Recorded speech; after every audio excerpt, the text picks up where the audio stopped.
Chapter 74, Calm Down Victoria. Another voice sounded at the scene and Gaia noticed Evan, the other one who Ghost defeated at the finals. However, unlike Victoria, he had a warm smile on his face and seemed more approachable than his rival. Nice to see again, Ghost. Evan reached out his hand and surprised Michael with this gesture. Likewise. Well, if Evan was chill about what happened before, he wasn't going to hang on to it as he shook his hand with a gentle smile. Our scouts informed us that the sorcerer who is summoning them is at the ruins in the forest. Brother Alex and sister Selena are currently on their way to apprehend the sorcerer. We should all go and help them because they need our help. I think I stay here and take care of the problem in front of us. Why would he help that arrogant bitch and her boyfriend wasting his time and efforts? Besides, if Alex, a core formation cultivator, was searching for the sorcerer had to be at the core formation stage too. With his current strength, he was far from defeating a core formation stage cultivator unless he took a risk depending on his luck and the system. But taking risks and depending on luck was not something he would do, especially not when he could harvest experience points like crazy. His answer slightly surprised Evan as he expected Ghost to go hunt down the sorcerer who was the root of all the problem rather than stay here and kill the Netherals. Our senior Adam is on his way too, and with him, the sorcerer is as good as dead. Victoria snickered as Evan looked at Sadie. What about you, Sister Sadie, will you come with us? Sadie stared at both Michael and Evan for a moment before letting him know her answer. Nah, Alex and Selena have all the backup they need. I stay here and keep the Netherals at bay. Most of the Silvermoon disciples practiced and excelled in psychic spells and mind-controlling techniques. These were their main weapons in their arsenal when it comes to battle. Sadie was not an exception to this, and she knew her strengths and weaknesses well. That was why she chose not to go chasing the sorcerer, because the sorcerer who was summoning the Netherals must have stronger Netherals around him. Since Netherals had no consciousness or living brain, none of her mind-controlling techniques would work on them. Therefore, she chose to remain on the top of the wall where it's relatively safe, and when the time comes, she decided to slip away. Everyone from Golden Valley, stay here and keep the Netherals at bay if they choose to attack the town. If push comes to shove, kill as many Netherals as you can and collect their cores, one of the girls who was standing behind Victoria ordered Golden Valley disciples. Michael hid his irritation from showing on his face as he didn't want to share the kills with anyone else. The more Netherals the disciples kill, the more XP he would lose. My fellow brothers and sisters from Morningstar, your priority is to keep the town safe from the Netherals. Do not go provoke the Netheral army standing outside. We must hold them until our senior Alex and sister Selena apprehend the sorcerer who is summoning them. While the disciples from Golden Valley and Morningstar were taking orders from Victoria and Evan, Michael planned to make the most out of this chaos. Elia, come with me for a sec. Michael took Gaia and stepped away from the prying eyes for a moment. If you want anything, why don't you ask your new friend, that bitch over there? Before even Michael could say anything, Gaia cursed Sadie. This is no time for temper tantrums, you jealous snake, Michael said with a low-pitched voice and knocked her on the head. Ah! Michael covered her mouth before she could cry out loud as she rubbed her head where Michael knocked. Now listen, do you know how to handle a bow? Michael's hand was still covering her mouth so he could only hear her muffled answer. He took his hand back, ignoring Gaia's scowl. Are you any good? Considering his subordinates' killings also would give him XP, he planned to put the Legolas bow in Gaia's hand and double the killing. Hearing Michael's question, she didn't answer him but took 2 little stones from the ground. Under his gaze, she threw one stone high into the air, and while the stone was in mid-air, she hit the stone with the second stone with deadly accuracy. Even Michael couldn't stop his brows from arching up in surprise. Despite the height and the wind strength, she was able to hit the stone with another stone with perfect precision. As the Earth's best assassin, he knew how difficult the feat was and acknowledged her talent. Initially, he was just hoping for her to kill some Netherals with the bow, but now he realized he has a female Legolas with him. He didn't worry about her cultivation level because she could stay on the wall and hit the Netherals in their head to kill them without stepping on the battlefield. Is that answered your question? If it didn't, put a fruit upon your head and stand there, she said like she really wants him to do that, but he sighed and retrieved the bow from his storage. The rather ordinary-looking bow may have gone unnoticed in others' eyes, but the moment she saw the bow, she recognized its capability and value. Does the host wish to give the bow to subordinate Gaia? Yes, the bow came with the quiver but not with arrows. The system already prompted him to buy 100 arrows for 1,000 badass points. Except Michael decided not to spend 1,000 badass points for something that he could buy using gold coins. Not bad for an uncommon bow. Where did you get it? She examined the bow and said. Every weapon and spell in this world was categorized into 5 types: common, uncommon, rare, epic, and legendary. The Legolas bow was actually a rare weapon, but Michael purposefully made it release an energy signature of an uncommon weapon as he didn't want to attract many eyes towards the bow. In a ruin, you didn't find any arrows with it. I saw a blacksmith store on the way. He was packing his bags, so we can probably buy what we need for a cheap price. Yeah, he would be grateful to unload anything before running away from this place. Jack was busy using Ghosts Association to try his luck with every beautiful girl he saw. When he heard Michael's voice, he immediately stopped flirting and came running to him. Sadie, Evan, Victoria, and everyone wondered what was Ghost planning, but Evan and Victoria were busy organizing the team to go into the forest as a backup to Alex, Selena, and Adam. Brother Ghost, I need you to go to that blacksmith we saw on the way and buy something for me. Michael retrieved a pouch of coins and threw it at Jack. Buy all the iron-headed arrows with red eagle feathers. Gaia knew her arrows, and in this case, the iron-headed arrows were more effective on the netherals than the normal arrows. All of them. Yeah, all of them, you little shit, she slapped him on the back of his head and said. And buy 2 of the best swords he got. After Jack ran away to buy everything they needed, Mitchie gave the Mark III grappling hook to Gaia and joined back with Sadie. Isn't it dangerous for her to fight the netherals? Gaia wanted to give Sadie an answer in her way, but Michael's stern look stopped her from opening her mouth. You have no idea what she's capable of. Gaia's face was full of haughtiness and appreciated Ghost's vote of confidence. With the Mark III grappling hook, she could reach the trees outside the city walls and rain arrows of death on the netherals from a higher vantage point. System, I wish to learn the dual wielding of swords. He finally used the card he got from the gift box he got after killing the assassins. As usual, an acute pain appeared in his brain, and after a few moments when the pain disappeared, he achieved 70% mastery in swordsmanship. He could further increase the power of his sword skills by learning spells and techniques associated with swords, but his current state was enough to slaughter these mindless netherals. Why aren't they attacking? Evan wondered and spoke what's in everyone's mind. Michael also noticed this. The netherals were standing and munching on some poor animals of the forest, but they didn't move forward towards the river town. It doesn't matter why. What matters is stopping the sorcerer, Victoria said, and prepared to leave the place to join Adam while Jack returned carrying 2 bags.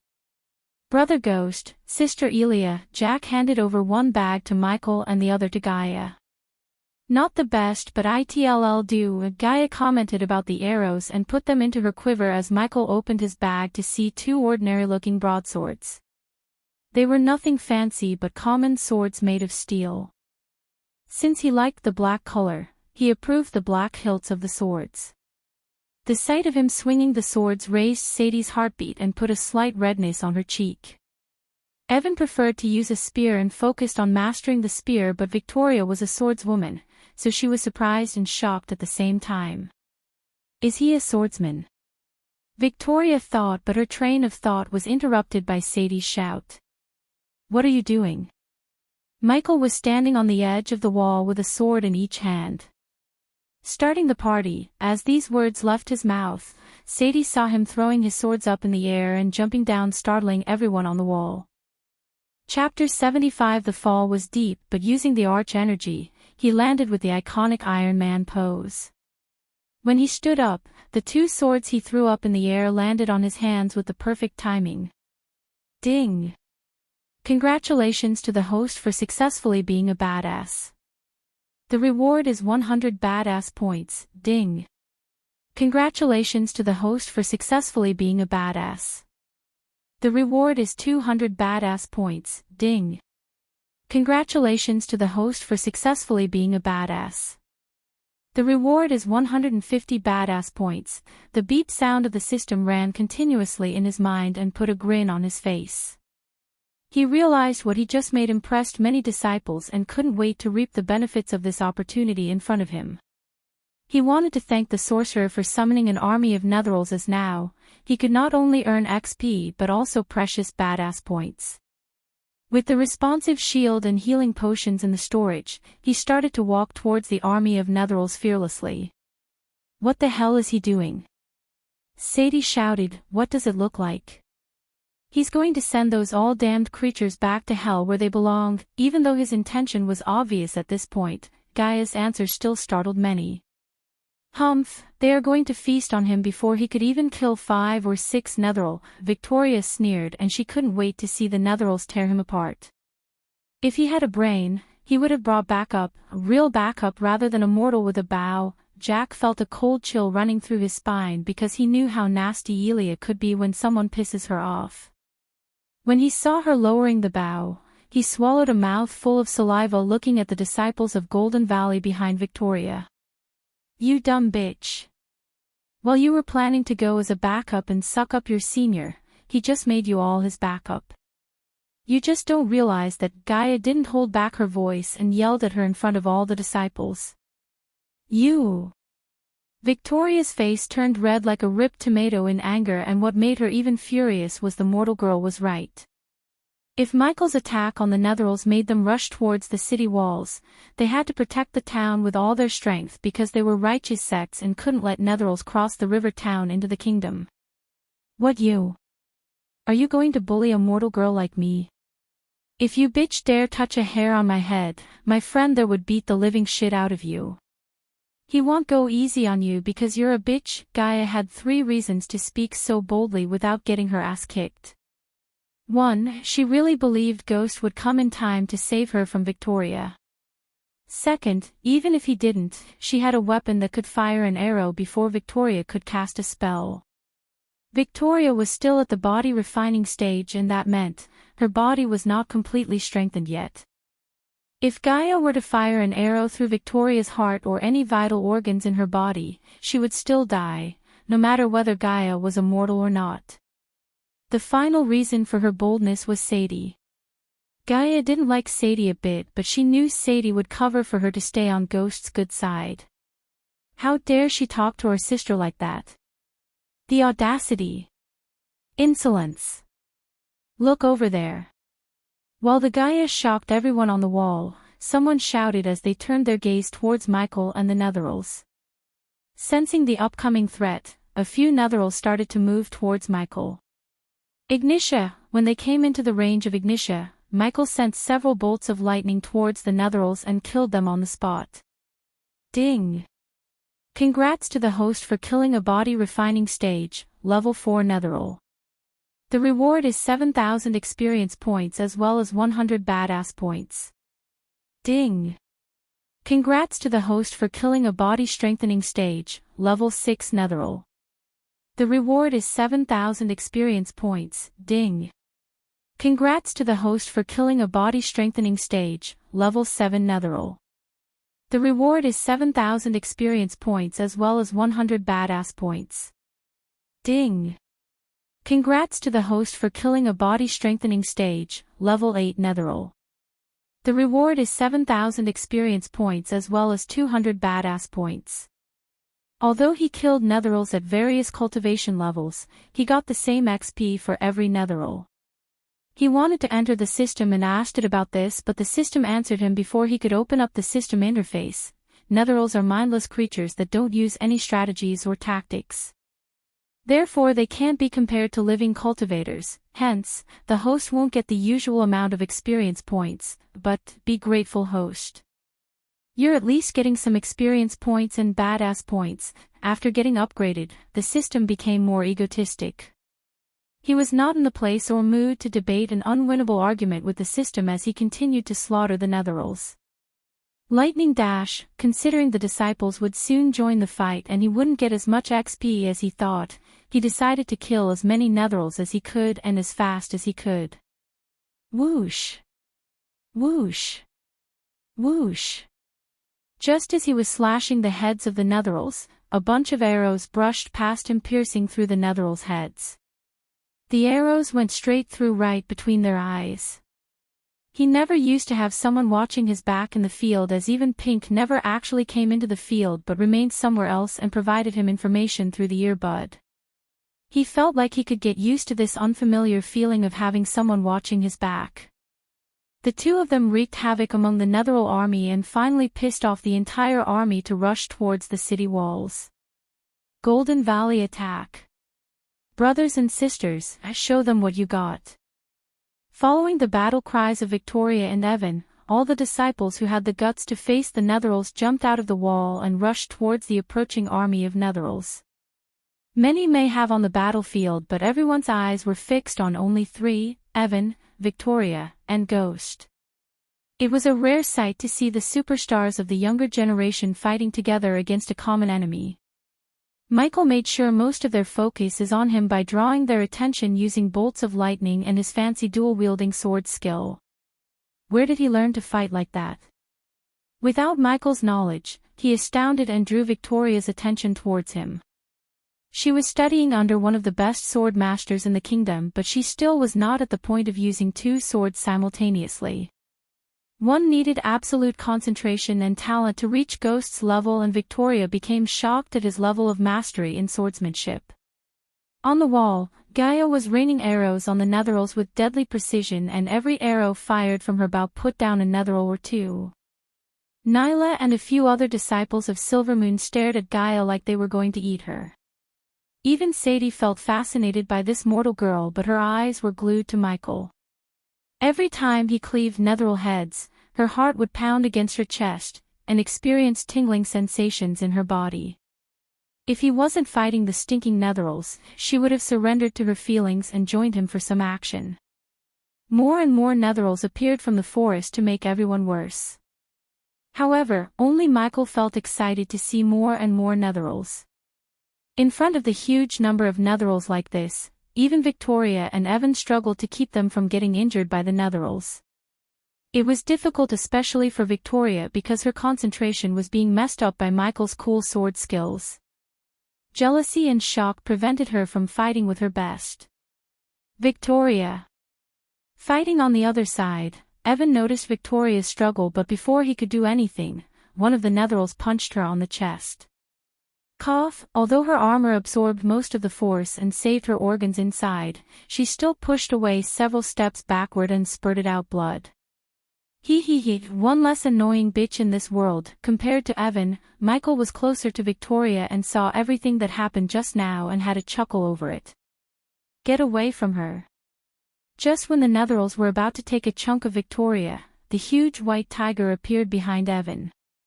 The white tiger made of Evan's arch-energy crushed every single Netheral on its way to Victoria and blasted away the Netherals that surrounded her. What the fuck is he doing? Michael was annoyed by this saving the damsel in distress act of Evan.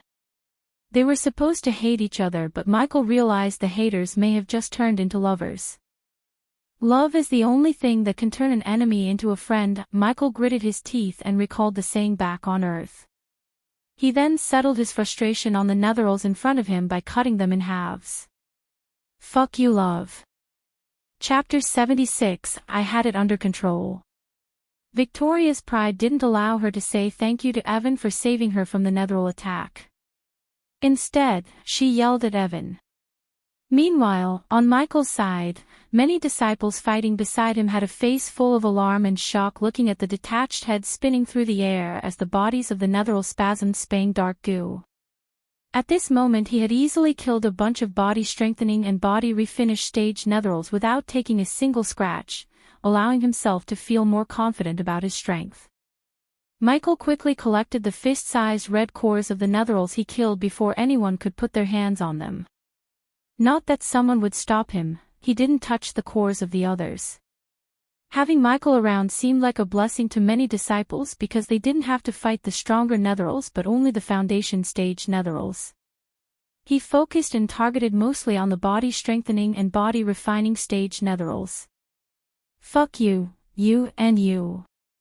Da you evil sons of bitches. On the wall, Gaia was screaming excitedly and killing the netherals with her new bow. Sister Elia, is cursing them really necessary? Some disciples who decided to stay behind now kept staring at Jack and Gaia because of her swearing. Jack felt very uncomfortable looking at all the prying eyes on him. Shut up, you little shit.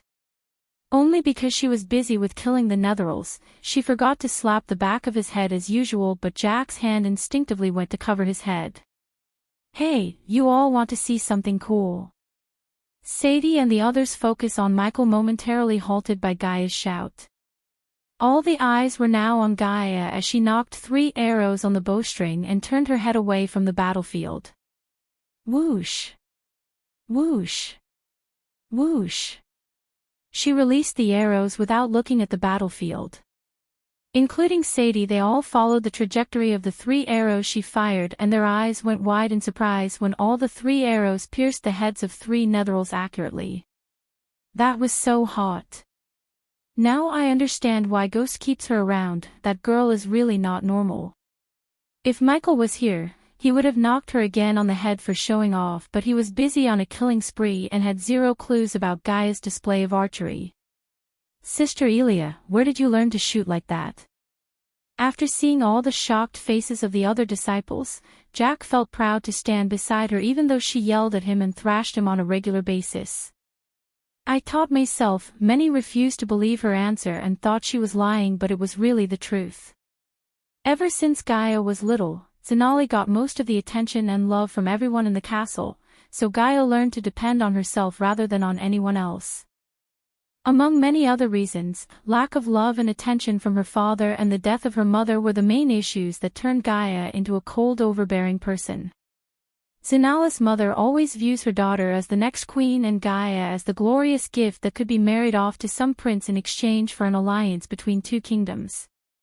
Because of that, she brought teachers to teach Zenali the arts of war and rule while nagging Gaia to learn knitting, cooking, and many other chores to satisfy her future husband and his family.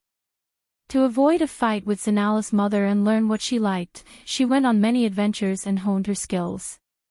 Back on the battlefield, Michael continued to slaughter the netherals. The badass points he was earning began to decrease as he was killing them for some time. He noticed this but cared little because his sole focus was to get as much as XP to reach the next cultivation level. He deliberately told the system not to consume the experience points to break through because many would become suspicious if he broke through on the battlefield just by killing the netherals. He knew it would be badass to break through now, but it may or may not bring some unwanted trouble to his doorstep, wondering what kind of cultivation technique he was using. Ayo! A shriek of howls suddenly ran out from the forest as the netherals stopped moving. Puff! Puff! Puff! Following the howl and the netherals stopped moving, they all started to vanish into thin air. Hey, come back, I'm not done with you. The disciples around Michael almost spurted out blood in shock and anger when they heard him. Everyone was sighing in relief, but not him. He was yelling at the disappearing netherals and calling them back. Evan and Victoria also speechless as they turned back to leave the battlefield. Victoria suffered some internal damage and scratches while Evan also sustained some minor injuries. Initially, they wanted to go chasing the sorcerer, but now, they needed rest and healing potions. Many disciples were not as lucky as Evan and Victoria. After the netherals disappeared, the battlefield was filled with groaning and cries of pain. Few had lost their friends, their limbs, or at least a chunk of flesh from their bodies. Most of them blamed Ghost for starting this battle with the netherals in the first place for their losses. However, as far as Michael was concerned, it was normal to suffer or lose one's life in a battle, and if they valued their lives very dear, they should have stayed back instead of following Evan and Victoria to battle. Go bring me a table and chair quickly. While they were coming back from the battlefield, Gaia hatched a plan to turn their sufferings into gold. Why? Plop. Since she was not firing arrows, Jack received a slap from her as usual. Ah! Going, Jack ran off to find her a chair and a table immediately after receiving a slap to the back of his head. On his way back to the wall, Michael put his swords in the system storage and used the wind blast after lowering its power so he wouldn't blast himself. Woof! Still, the wind blast was powerful enough to let out a muffled blast sound and clean all the bits and pieces of the netherals from his clothes. He then circulated the arch energy around his body and his clothes to remove the stink. I need a bath, but it'll do for now, Michael said to himself, and lightning dashed towards the wall, leaving a trail of dust and a few cracks of lightning. The disciples from the other side of the wall opened the city gates for everyone. What? Ha! Wow, finally something good came out today. As Michael ran past the girls, they had to quickly stop their skirts from soaring up due to his speed. Now some male disciples who stayed behind blamed Michael less after feasting their eyes on milky white legs of some of the beauties. When Michael halted his steps, he saw Gaia was sitting on a chair behind a table. What are you doing? What took you so long? Come on, give me all the healing potions you got. Both Michael and Gaia let out an evil grin as Michael put a bunch of healing potions on the table without asking a question. Listen up, everyone. Gaia's shout drew the attention of everyone, including Evan and Victoria, who were applying healing oils on themselves. Why didn't they buy my healing potions in the first place? What is that crap on their hands? Michael questioned himself, looking at the low-quality healing oils in Evan and Victoria's hands. In reality, they were not at all low quality, as they were 60% pure healing oils, yet compared to Michael's 80% pure healing potions, they were indeed low quality in his eyes. HRRGGRR, Gaia cleared her throat and spoke. Did you suffer a life-threatening wound? Are you afraid of the wounds turning into ugly scars? She sounded like the salesperson on the TV ads for Michael. Do you want to feel less pain? Or do you simply want that chunk of flesh you lost to a netheral? She paused for a moment as all the eyes were now fixed on Gaia. She winked at Michael and continued her sales pitch. Worry no more, you have the Majestic's healing potion with 80% purity. The first lucky 50 buyers will get a 20% discount on the price. She scheme momentarily shocked all the onlookers. For a second, Michael and Gaia seemed like two human-sized vultures in their eyes. Michael stood there laughing inside when he saw a Morningstar disciple who had a chunk of meat missing from his shoulder walking towards them. The disciple's skin was pale because of the blood loss, and one could see the shoulder bone through his wound. How much? Looking at the space ring on his finger and the expensive diamond chain on his neck, both Michael and Gaia realized he is rich. Oh, wonderful, the first customer. Gaia greeted him with a foxy smile. Following the injured disciple, many gathered around and behind him to buy the healing potions because all of them suffered some injury from the netheral attack. They all wanted to be the first 50 customers to get the sweet 20% discount. However, what they heard next almost made them faint on the spot. 9,000 gold coins only.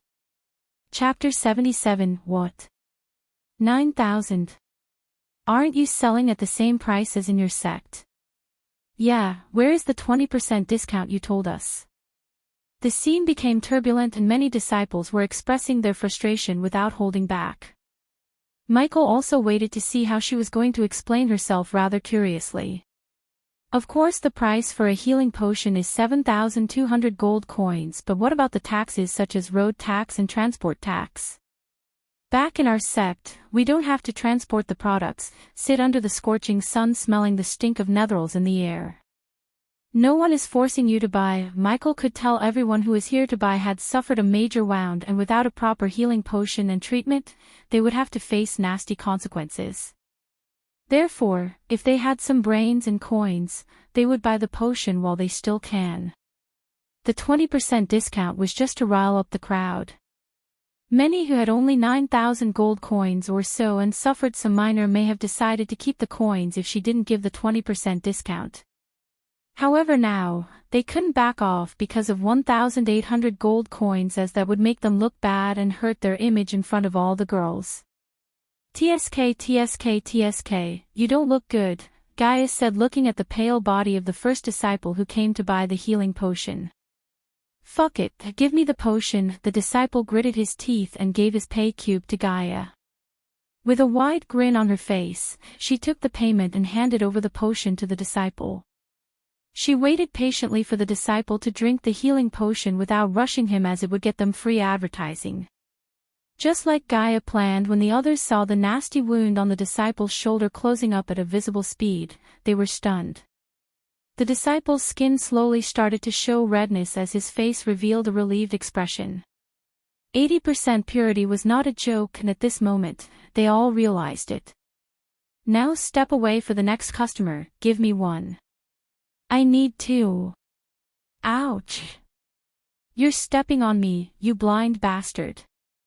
The disciples became restless again, and now, they all wanted to get their hands on this miraculous healing potion. Many regretted not buying healing potions from Ghost when they heard about it days ago. "Form a line. Or well, close up the shop." Gaia shouted like a dictator and looked at Jack. "You're in the crowd control duty. I'll throw your ass off the wall if I see anyone jump the queue." "Yes, ma'am." Jack saluted and started to oversee the crowd. He really believed this psycho girl would throw him off the wall if he let anyone jump the queue. Due to the big crowd between Michael and her, Sadie couldn't go and talk to him, but she had to wait patiently. The selling was going smoothly as more and more disciples joined the queue to buy the potion. Surprisingly, while Jack was bossing around the disciples using Ghost and newly found Elia's reputation, he saw Nyla waiting in the line with a few of her friends. "Jack."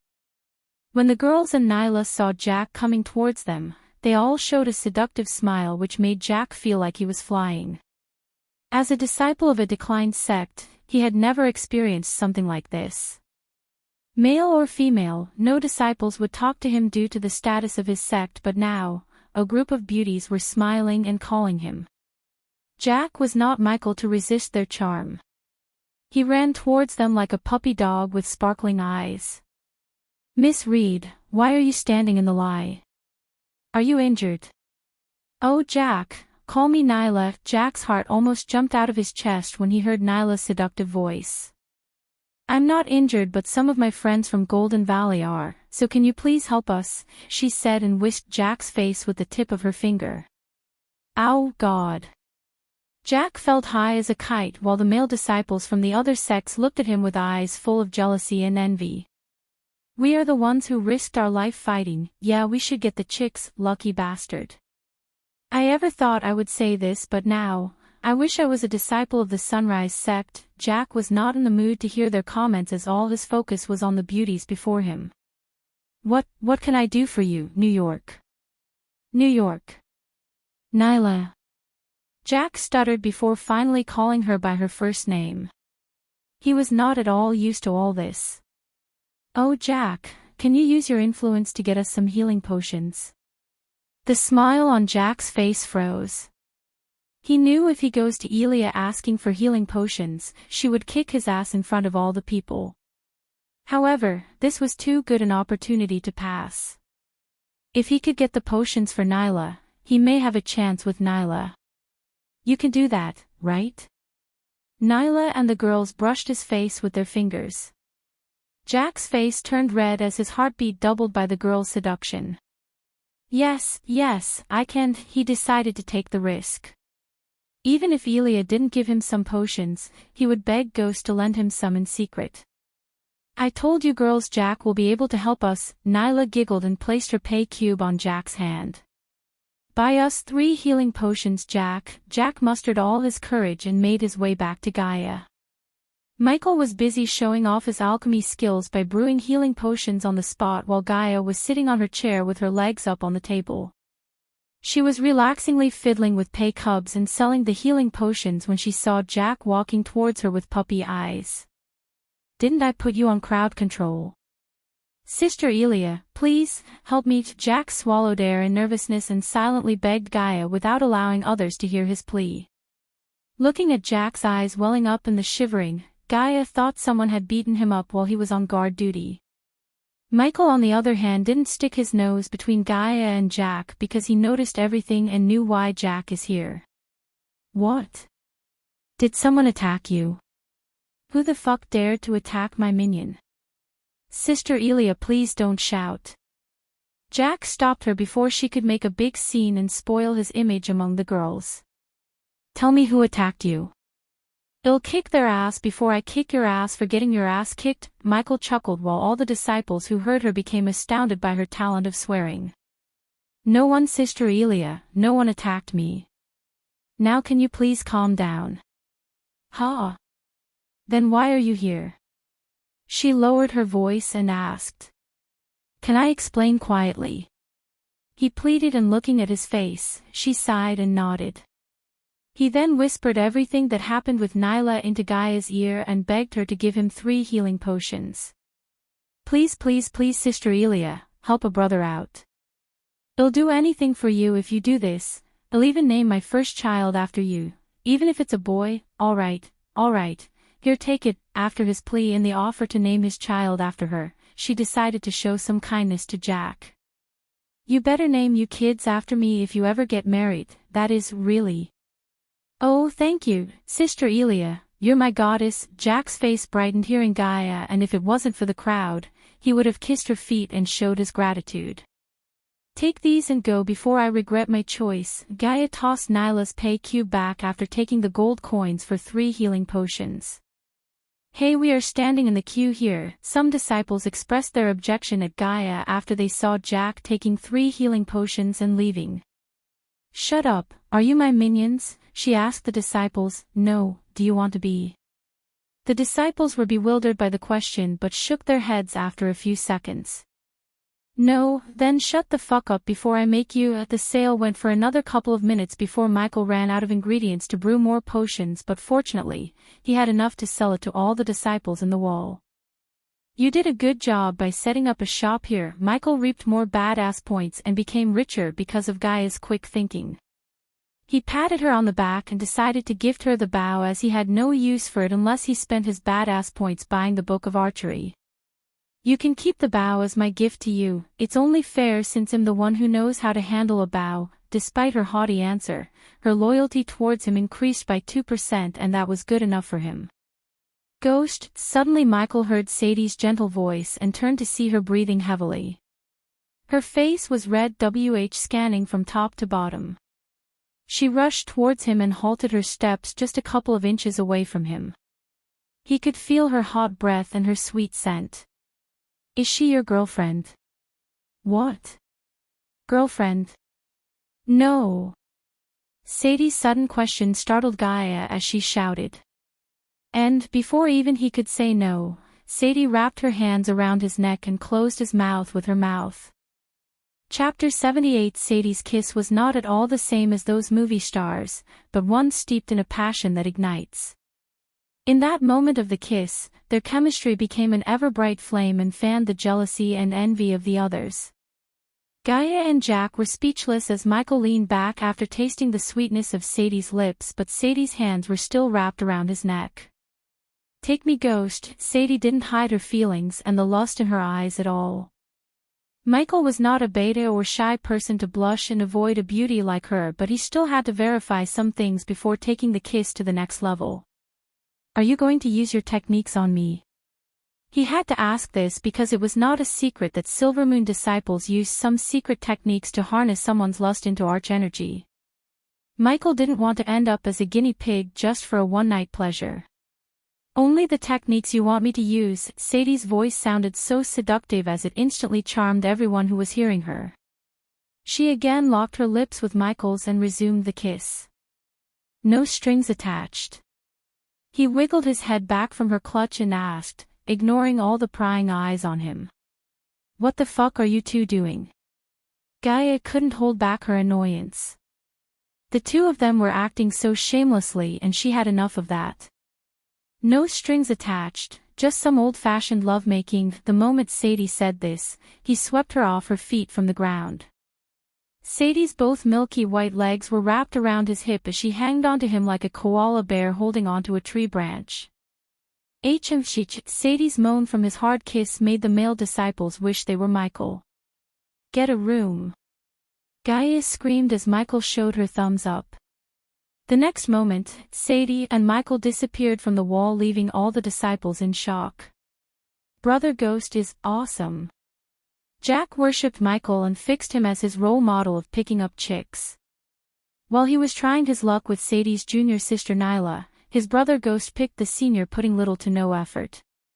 Everyone at the Acne knew Sadie was the one who made the move. Most of them thought only core formation guys had a chance with Sadie, but Ghost proved them wrong. What just happened?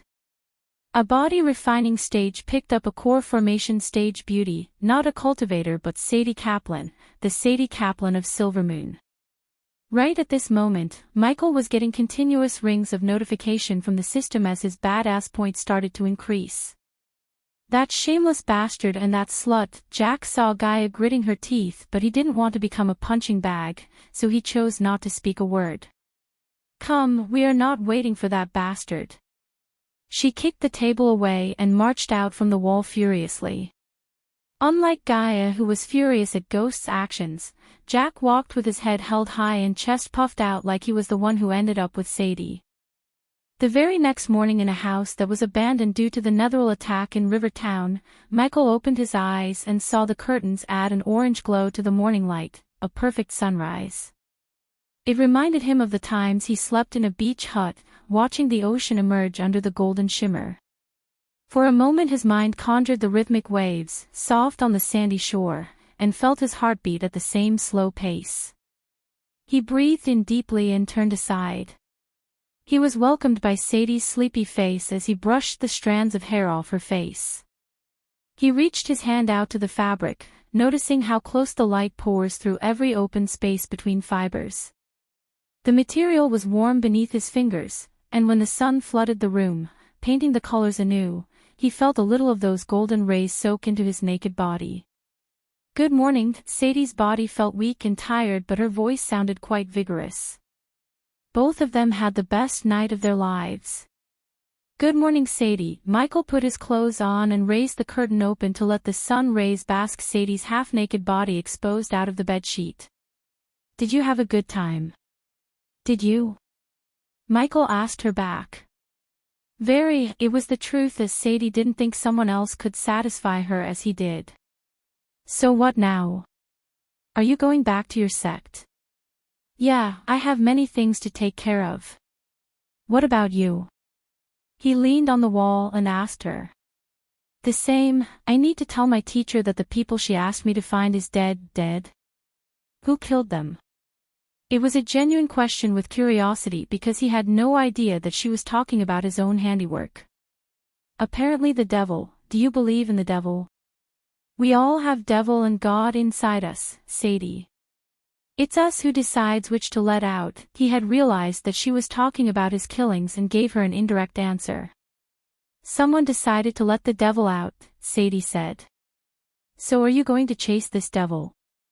Michael wished Sadie won't come after him like a detective because he didn't want to kill her. But if she decided to stand in his path, he would end her. Why would I? We Silvermoons don't play good guys, unlike Golden Valley and Morningstar. If they want to catch the devil, they can go for it, but Silvermoon will stay out of it. Michael sighed inside hearing her answer, and by the look on her face, he could tell she was speaking honestly. Enough of the devil stuff. How prepared are you to enter the Nether Realm? He kept hearing about this Nether Realm and really became curious to find out what secrets and treasures it holds. I'm prepared. How about you? Michael's question made her chuckle. I can't go in there, silly. Only cultivators under body strengthening stage can enter the Nether Realm. That's why some disciples like Evan and Victoria didn't break through to the body strengthening stage. It makes sense now. When I saw her, Victoria was so close to reaching the next stage. I know you're new to this place, but you should prepare yourself well. Nether Realm is no joke. As a senior, I recommend you to go to the Phoenix Auction Manor in Sardin. They are holding an auction just for this occasion. Who knows, you might find something very useful to you in the auction. How big is the auction? Very. There will be hundreds of people and disciples. She got him when she said hundreds. Big crowd meant anything he did would get more badass points. Besides, he didn't lack gold coins, and if something handy appeared in the auction, he could buy it. Then he'll check it out and even try to make some coins out of it. Her brows slightly furrowed. What's up with you and coins? We cultivators won't have much use for gold coins when we reach higher stages. You know what they say, coins won't buy happiness. Whoever said had apparently never used the money. Even so, what you and your friend did yesterday at the wall would have pissed off many disciples of Golden Valley and Morningstar. Ghost, what are you talking about? First you started the fight with the Netherals dragging everyone into the battle, and then, you and that mortal girl turned their misery into gold. The more Michael spent his time with the cultivators, the more he realized the gap between the normal people and the cultivators. Sadie seemed like a cool person, but even she looked down on Elia because she was a mortal. That mortal girl has a name, Sadie. It's Elia. Gaia may have not completely earned his trust, but she was still his subordinate. He didn't like Sadie looking down on her. Why do you keep her around? Sadie noticed the change in his tone and asked. He was silent for a moment as Sadie continued, but this time she referred to Gaia by her name rather than calling her mortal girl. Elia seemed like a rather unique person, but you can't get too attached to her, Ghost. She is what, 26 or 27, yet she still didn't cross the arch-sensing stage. That means she is a mortal, not a cultivator, so what?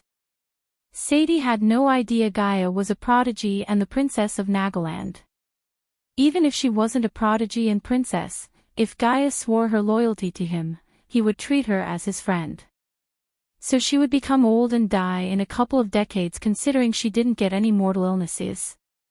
If you get too attached to her, it'll hurt and hinder your cultivation path. Don't worry about me, Sadie. Nothing can stop me from reaching immortality, and if there's something better after that, I'll reach that too.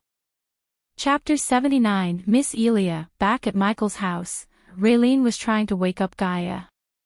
Gaia would always stuff her belly with the food she put in Michael's kitchen, but when Raylene saw the food she left last night untouched, she became worried. She put the breakfast on the table and gently shook Gaia's shoulder to wake her up. Wake up, sleepyhead sister. Cindy also accompanied her mother to see Ghost and Gaia. Seeing Gaia was snoring and refusing to wake up, the little girl giggled. After a few seconds, Gaia's senses picked up the aroma of the breakfast as her nose twitched. Slowly she opened her eyes to see Raylene and the tiny human standing before her. Good morning, Miss Elia. Good morning, sister. Both mother and daughter greeted her while Gaia stretched out her limbs. Where is Big Brother Ghost? Cindy curiously gawked at Michael's room, but when Gaia heard his name, she became annoyed and angered. That bastard went whoring, tiny human, Miss Elia. Raylene immediately covered Cindy's ears. The little girl tilted her head and stared at both of them confused. What? She's gonna turn big one day. She's still little to know those things, Miss Elia, Raylene said and looked at Cindy. Cindy, go play with the others. Okie dokie. Cindy laughed and hopped outside happily. What happened, Miss Elia? You seem upset. Raylene knew although Gaia had a cold demeanor, she was a warm person inside.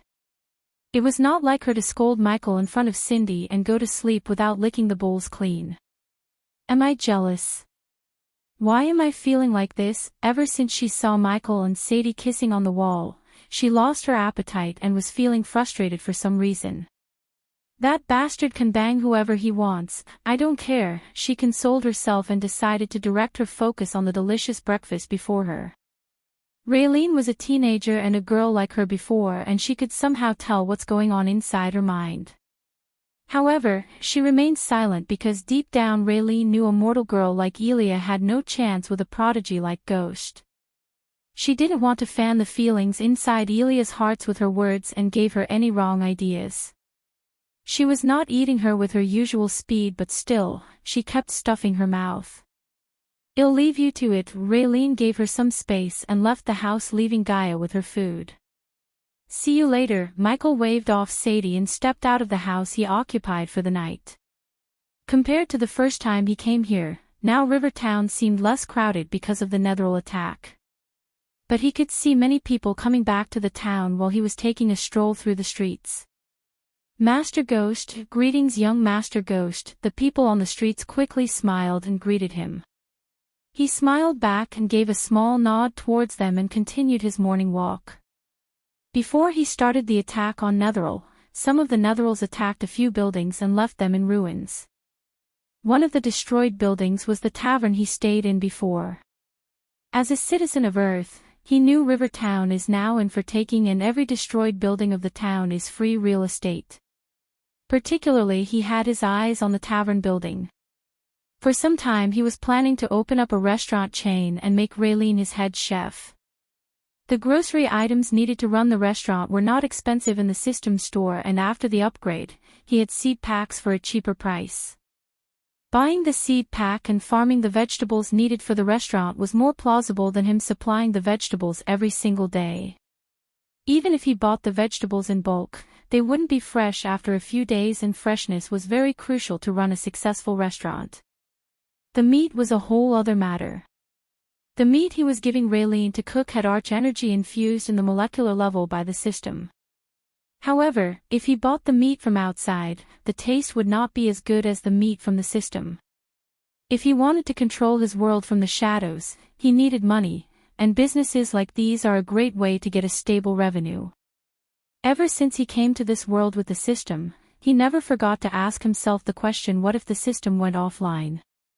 He didn't want to depend on the system too much, and in his mind, the next best thing after the system was money. So he planned to invest his money to make more money. If the system really went offline, it would indeed be a huge blowback from him, but with enough wealth, he could survive and continue his path to reach immortality. What should I do for the meat situation? He kept thinking and walking towards the tavern. He knew the system would have an expensive way to solve this issue, but before he asked the system, he picked his mind searching for an alchemical solution. After a few minutes of thinking, he came up with the potion to solve this issue, but he decided not to go with the potion because it required him to set up an animal farm, growing rare herbs, and search for various ingredients that were hard to get. Hey Snakey, just as he was about to ask, he realized she's not with him.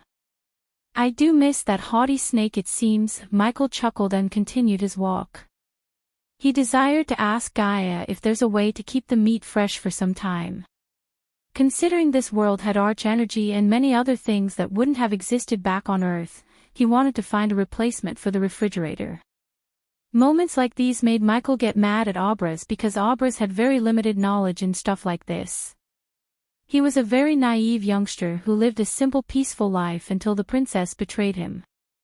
The system does have a solution for the host's problem. Suddenly Michael heard the system's voice inside his head without even opening the system interface. Oh. What is it? System store refrigerator. It will keep the raw ingredients and food fresh for 2 months. In the beginning, Michael would be excited to get a solution from the system, but now, he always looked at the system cautiously as he didn't want to fall for any traps. How much is it? Just 99,999 badass points only. The system's reply halted his steps and made him grit his teeth in frustration at the system. Then he took some deep breaths. System, with enough badass points you can do anything, right? Of course, host, the system exclaimed with a tint of pride in its voice. Then one day it'll make you take a physical form and beat your ass down. Don't be rude, host. The system went silent like it was mad at Michael and didn't speak with him. Eventually, he came in front of the tavern, which was now turned into a ruin by the Netheril attack. Before, it was a 2-story building where the ground floor used to be the tavern and the upper floor was allocated for guests to stay the night. Not the upper floor of the building was completely crushed and the ground floor was missing a wall on the side. Most of the tables and chairs were missing, as probably the robbers salvaged the place. Young Master Ghost. While he was standing before the building, someone said his name and he turned back to see a girl running to him. He remembered this golden-haired girl as the waitress who served him when he was here. Michael could tell the girl was crying by noticing her puffy eyes. Your name? Gloria, is it? Michael remembered her name. The girl was surprised as she nodded. Young Master Ghost still remembers me. Even the onlookers who were staring at Michael from a distance were shocked. No prodigy or a celebrity of Bredia had remembered the name of a commoner before yet. He recalled the name of a waitress like Gloria. She felt honored, and the image of him in many people's hearts grew bigger. Young Master Ghost, as you can see, the Lucky Cat Tavern is no more. The next tavern is in Bredia, a few hours walking distance from here. He was not a hero who would go save every person in need of help, but in this case, Gloria was in luck as he had planned to buy this place. Who is the owner of this place and where is he now? Gloria didn't know what his intentions were as she answered truthfully. A couple of rogue Netherals killed him, young Master Ghost. Poor Base tried to chase away the Netherals and to find this place, but he didn't stand a chance against those vile creatures. What are you going to do for a living now? Michael asked. In his life, he had some moral codes and he all strictly followed them. One of them was, never to help those who don't need help or don't want to be helped, and never to help those who don't appreciate the help, ever. I don't know, young Master Ghost. He knew no idea about her future was the reason for her puffy eyes, and probably she has a family that solely depends on her. Then if I want to buy this place, who should I visit? Chapter 80, Go away tiny human, I don't want to play with you. Since Michael was not here and they had closed their store today, Gaia was alone and bored. She wanted to have some alone time and deeply think about the unfamiliar feeling she was having since she saw Sadie and Michael together at the wall. However, she was getting nagged by Cindy as the little girl kept asking Gaia to play with her. No matter how many times she had shushed away the little girl, she was leaving her alone. Come on, Sister Elia. Play with me. The little girl tightly held on to Gaia's hands and tried to get her up from the sofa using all her strength. Gaia lifted Cindy by the back of her collar while the little girl was laughing and trying to grab Gaia's long hair. Where are your friends? They are with Brother Jack. Jack. What is that little shit doing with them? He. Cindy's childish giggles filled the house as even Gaia couldn't help but slightly smile looking at the little girl's laughter. He's watering Big Brother Ghost's herby garden. Herby garden? Seeing Cindy couldn't pronounce herbal, Gaia chuckled. It's not herby garden, it's called the herbal garden. Because of this little girl, Gaia forgot about everything for a moment and tickled Cindy. Sto. See, don't you want to play with me? Cindy was wiggling like a fish out of the water, but Gaia kept tickling her, showing no mercy. Just when the two of them were playing, the door opened as Michael walked in with his usual smile. Big Brother. Like a puppy saw its owner, Cindy wiggled out of Gaia's grab and ran to him. The little girl leaped as Michael lifted her up. Who's a good girl? Yes, you are. Yes, you are. Michael threw the girl up and down in the air and played with her. While he was playing with Cindy, Michael noticed the gloomy look on Gaia's face. Cindy, go play with your friends. I have something to take care of. Will you play with me later? The girl showed him the puppy eyes.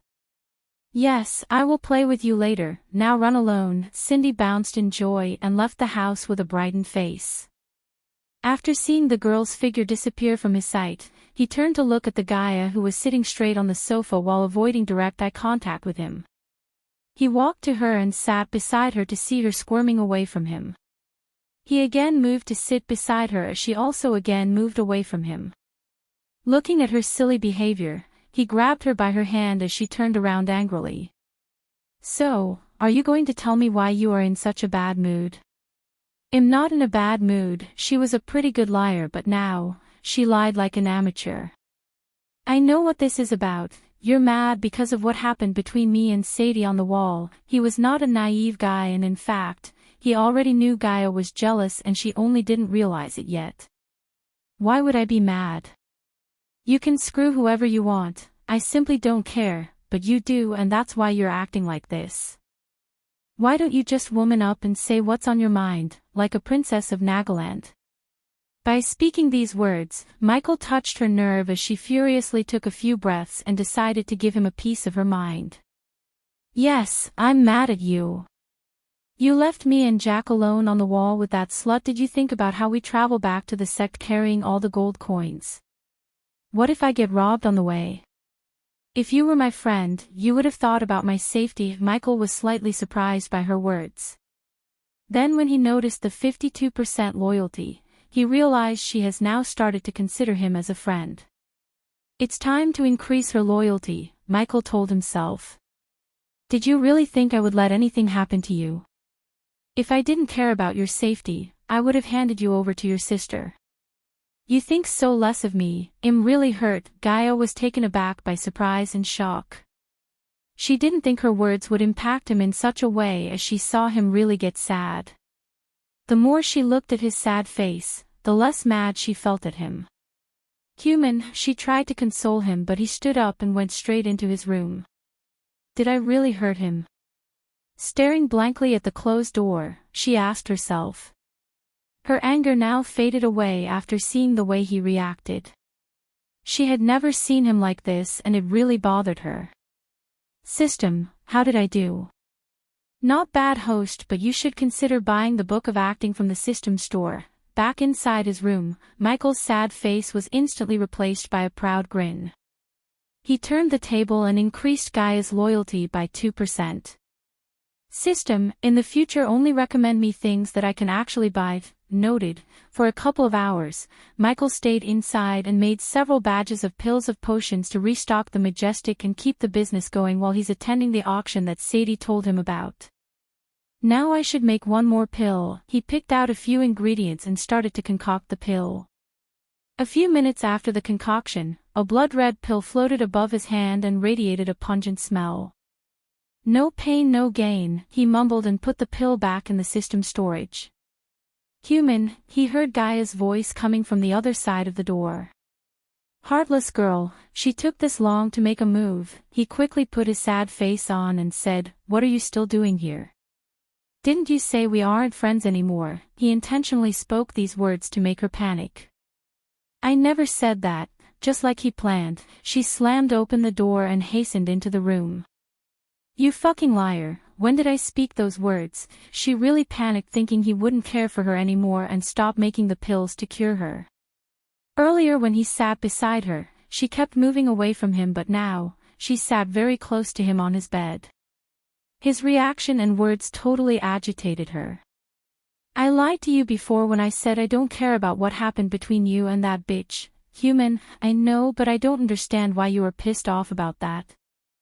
Hearing Michael's question, she had no direct answer to give him as she sighed. Honestly, I don't know why. Maybe I hate those bitches in Silvermoon too much. He could tell she was telling the truth by looking at her eyes. Although Michael understood what she had been feeling was a sort of jealousy, he chose not to ponder too much, and instead, he directed the topic towards where he could exploit her jealousy to increase her loyalty. You hate everyone. No, I don't, she pursed her lips and said. She then stared at him for a couple of seconds and said, I don't hate you. It took a great amount of strength for her to admit this, as she had never had a friend or someone close to her before like Michael. So you're saying we are still friends? Words had power, and by making her admit their friendship, he wanted to increase her loyalty. Yes, we are still friends, ding. Congratulations to the host. Subordinate Gaia reached 60% loyalty. Now we are talking. The system notification made him grin inside. I still don't like the fact you chose to bang Sadie. Those evil sluts will drain your arch energy and damage your meridians. Didn't you hear what Sadie said? It was old-fashioned love-making. There was no harm except the slight pain in my muscles. Gross, stop talking about that. She furiously rolled her eyes and punched him on the shoulder. Go change your clothes, you bastard. You stink of that slut. If you want to see me naked, you can stay here. The moment she heard these words, she leaped out of his bed and rushed outside before yelling at him with her usual haughty tone.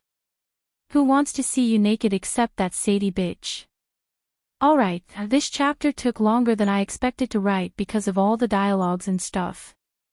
I know this might be boring, but I had to write this chapter to keep the story flow naturally as well as show the friendship blooming between two lone wolves. The real badass action-packed fun begins from there. Chapter 81 System Version 2. 0 Host, Michael Cultivation Level, Body Refining Stage, Level 7 Experience Points, 95,000/200000 Badass Points, 18,000 Skills and Spells, Wind Blast, LVL2 Responsive Shield, LVL3 Environment Scanning, LVL2 Ignitia, LVL1 Lightning Dash, LVL1 Energy Devour, LVL1 Death Range, LVL1 Techniques. Swords of Destiny, 78% Mastery Occupation, Core Disciple of Sunrise Sect, the Guardian of Sunrise Sect Status, Healthy Goals, Control the World Utility Function, Banker, LVL2, Ratio, 1000 Gold Coins, 5.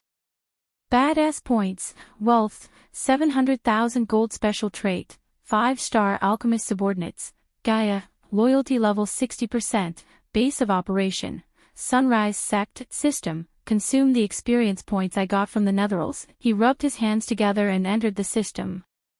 He was excited to reach the next levels and face stronger enemies. The host has killed 20 Body Refining Stage Netherals, 30 Body Strengthening Stage Netherals, and 25 Foundation Stage Netherals. Ding! The host has received 100,000 experience points for killing 20 Body Refining Stage Netherals. Ding! The host has received 210,000 experience points for killing 30 Body Strengthening Stage Netherals. Ding! The host has received 75,000 experience points for killing 25 Foundation Stage Netherals. 385000 experience points. Not bad at all. He was pleased to see the amount of experience he got after slaughtering all those stinking Netherals. Even though the night with Sadie was a great bonus, it didn't make him happy as the experience points which would make him reach the next levels without months of cultivation. He was not done yet as he retrieved the cores he collected from the Netherals. The fist-sized cores were extremely fragile and some of them shattered when they hit the ground. In the system store, he had 10 bod refining Netheral cores, 18 body strengthening Netheral cores, and 15 formation stage Netheral cores. Does the host wish to activate the Energy Devourer and consume the cores? The host would get 1,000 to 2,000 experience per one formation stage core. The host would get 300 to 400 experience per one body refining stage core. The host would get 400 to 600 experience per one body strengthening stage core. The system informed him of the number of experience points he would get by consuming the cores using the Energy Devourer. Leave the formation stage cores and consume the others. The system soon activated the Energy Devourer and one by one, the Netheral cores disappeared from the system storage. Experience points converted 30,000. When all the body refining stage cores disappeared, the system notified him and continued to consume the rest of the cores. Experience points converted 90,000, 120,000. Huh. I feel like I should have gotten more from them. The experience points received from the cores vary depending on the quality of the core host. Next time, consider going after the head rather than fighting the cannon folders. The system sounded like it was bothered by Michael's decision not to go after the sorcerer. I know what I'm doing, system. The sorcerer must have been a core formation cultivator to get pursued by Alex and Selena. If I went into the forest chasing the sorcerer, not only I would have lost all these experience points and badass points, I may have also ended up in neck-deep trouble. No offense to you, system, but I don't want to depend on you too much. Still, the host should have taken a risk. Agree to disagree. He didn't want to keep arguing with the system and explain everything on his mind. He very well knew that the system wants him to take risks because risks may require him to spend more badass points. What are we waiting for? Let's begin the breakthrough process. Congratulations to the host for leveling up. The current stage is Body Refining Stage Level 8. Congratulations to the host for leveling up. The current stage is Body Refining Stage Level 9. Congratulations to the host for leveling up. The current stage is Body Refining Stage Level 10. The surge of power inside his body warmed his body. He could feel that his strength had increased by at least 2 times than before. Coupled with his own strength and the responsive shield, he could defeat a body strengthening stage level 7 and fight without sustaining major injuries with a level 8 cultivator. After killing all those netherals, he had already made enormous progress in his cultivation level. Moreover, his mastery of swords went from 70% to 78%. However, what made him really excited was the number of badass points, 18,000 badass points. After earning a few more thousands of badass points, he could finally settle the debt of 22,000 badass points he got from the system and be debt-free. Regarding gold coins, he earned nearly 300,000 gold coins by selling the healing potions to the injured disciples. Many disciples also bought more than they needed for future use. Michael recalled clearly how Gaia's evil mind had contributed significantly to his wealth. Among the 75 killings, Gaia killed almost 25 netherals and injured many more using her new weapon, the Bow of Legolas. She was turning into a valuable asset and a friend to him. He couldn't wait to see what she can do after he heals her and restore her cultivation level. At that point, he would have a core formation level bodyguard. Okay, let's do some shopping. He opened the system store with another badass costume in his mind. The system automatically filtered everything and showed only the items that he could afford. In front of his eyes, there were many unique costumes as well as iconic costumes from the movies and video games. He saw Squall Leonhardt's costume, the Robin costume from the 80s, and many more, but none of them wowed him like the one particular costume that's floating before him. It was none other than the Matrix 1999 movie costume. The current one in his storage was the Neo costume of Matrix Reloaded, and the one in front of him was the Neo costume from the first installment of the Matrix series. He had a weak spot for cool costumes, and without bitching at the system, he bought the complete costume for 1,000 badass points. Yet, he was not done with shopping as he still had some tweaks to do to the costume. System, I need back-mounted dual sword sheath, black of course. Luckily the sword sheaths he asked for only cost him 200 badass points and it fitted perfectly with his new costume. He then removed gun holsters on the trouser and the sunglasses because he realized he would look weird with sunglasses in this world. But he didn't completely rule out wearing sunglasses. This is going to make me look like such a badass. With wasting no time, he put on his new clothes and exited the system. Awesome! Although the system showed him how he would look, seeing himself in the mirror still gave him goosebumps and feasted his narcissistic personality. Especially the X-shaped swords on his back made him look more badass. He realized it's a good thing that Gaia took the bow because a quiver on his back would have messed up his style and ruined the look. Sling. The two swords let out a little slinging sound when he unsheathed them from the back. If he didn't reach 78% mastery with swords, he would have cut the back of his neck or his hair when unsheathing. It was considerably difficult to unsheath the swords from the back compared to unsheathing from the waist holder, but one couldn't deny that it looks badass to unsheath from the back. I'm still missing something. Since he would always take a long time before the mirror, he realized that something's missing and finally found the problem. System, how much is tactical fingerless gloves? Really?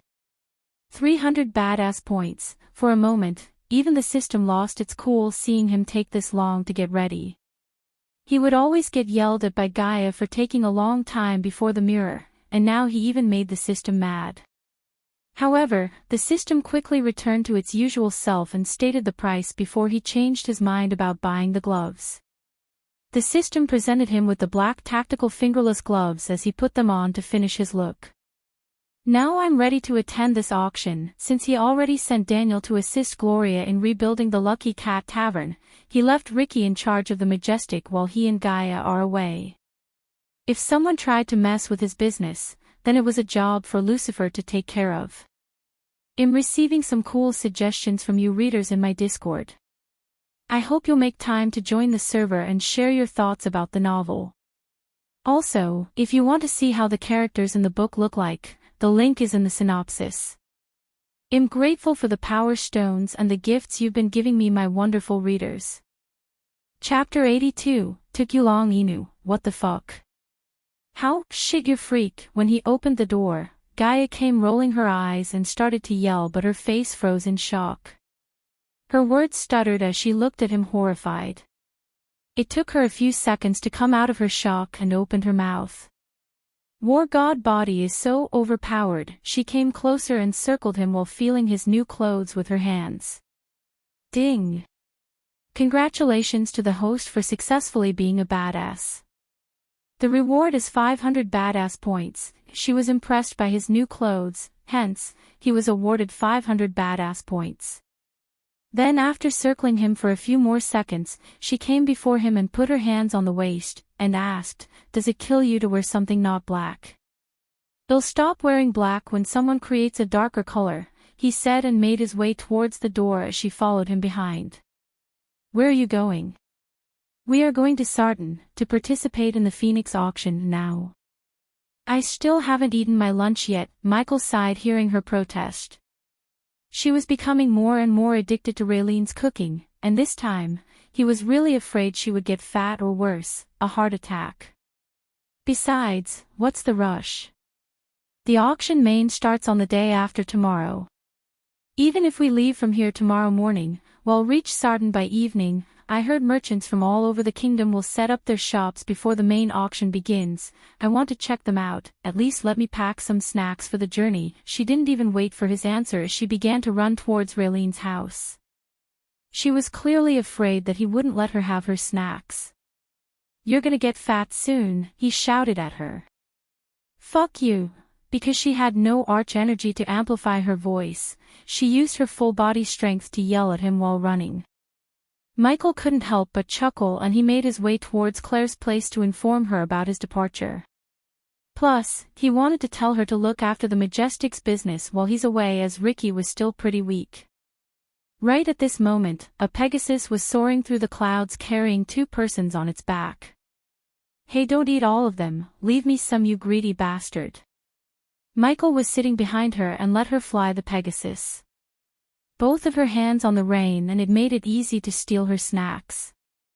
"Wow, this meat pie is really delicious," he intentionally teased her and took a bite out of the pie. "I'm gonna drop you down if you don't leave my snacks alone." "Snacks? You have enough food to feed 3 people for 3 days. Let me see, apple pies, meat pies, chicken drumsticks, lamb shanks, stuffed veggie rolls, egg rolls, and what are these? Biscuits and puddings." The space ring he gave her now is stuffed with foods and he wondered how the hell is she going to finish all these foods. "Now I understand why I have to restock the kitchen every freaking 2 days. Stop looking into my things, you creep." She tried to grab the ring but she was unable to let go of the reins. "This is why I didn't tell you that I bought the Lucky Cat Tavern." Earlier he told her that he bought the Lucky Cat Tavern for 5,000 gold coins. At first, she growled for not discussing with her his plans, but when he told her he's planning to transform the tavern into a high-end restaurant, she stopped bitch about it. "Then cure me quickly so I can cultivate again, we can't rush your treatment. It'll take some time but until then, don't die by eating too much. With this mouth of yours, you'll only get sluts like Sadie. Even they would chase you away if you say things that you shouldn't say to a girl, but Sadie didn't chase me away, instead, gross. Stop talking and at least give me a piece of the apple pie." The mouth-watering aroma was too much for Gaia to resist and wanted to stuff her mouth with that delicious pie. All right, quit whining and open your mouth, Michael sighed and stuffed her mouth with the apple pie. And on the rest of the journey, both of them experienced the goodness of Raylene's food. "Hey, why aren't we landing?" After a few more hours of flying, Michael could see more and more human-made buildings appear below after the thick forest canopy, yet Gaia kept flying towards the vast ocean on the horizon. "The Phoenix auction island is on an island, oh." The duo continued flying with great speed, rushing toward the ocean. A few more hours later, they had arrived at the border of the ocean. In front of them was a vast ocean, and he could only see water that stretched to the ends of the earth. While they were flying above the ocean, they bumped into a lot of people along their way. Michael maintained a low profile to avoid unnecessary troubles along the way. "I want to travel across this crystal ocean," Gaia said, impressed. "Tell me more, what can I say? The Avetica realm is extremely vast." There are tens of thousands of territories here, and its size is unmeasurable. Although Abras learned about the territories and geography of this world called Avetica realm, Michael knew the information Abras learned might be old and wanted to get the more current information through Gaia. Besides the Elan, Azer, Ar, and Midrand continents, there are also a lot of vast oceans and tiny islands. This crystal ocean separates the Elan continent and the Azer continent. We are just at the border of the Elan, but there is still a great way to go until we reach Phoenix Island, said Gaia. It seems like these people are also heading to the auction. Michael threw his glance at the people flying in front of them. Most of the people were in groups of 3 to 5 men, some of them rode on flying demon beasts, and some wore the same clothes and had more people in their group compared to the other. Those people were clearly from some big powers. This could also be seen from the prideful expressions on their faces. Are you searching for a dragon? She looked over her shoulder to see him gawking at all the flying beasts and realized he's searching for a dragon. She knew his fantasy about getting a dragonling and she hoped he wouldn't find one because Nagas and dragons had a long rivalry between them. Stop looking for a freaking dragon and keep your guard up. Although the place is full of people, the Crystal Ocean is still a place filled with dangers of splash. The water suddenly splashed underneath them as a huge red shark leaped out from the water with its mouth wide open. Holy shit, Michael realized what she meant by dangers when he saw the shark swallow a solo cultivator who was flying on a sword. Poor bastard leaped out of the ocean wasting energy to get that bony human. She pitied the shark instead of the man who just became an appetizer to the shark. Just fly faster. The shark he just saw was a body-strengthening stage beast, and although he could fight the shark, he didn't want to because the shark had the home advantage, the sea. The fuck are you looking at? Never seen a girl fly a Pegasus before. Bitch, what's your problem? Along the way, she was quick enough to antagonize a few people who stared at her.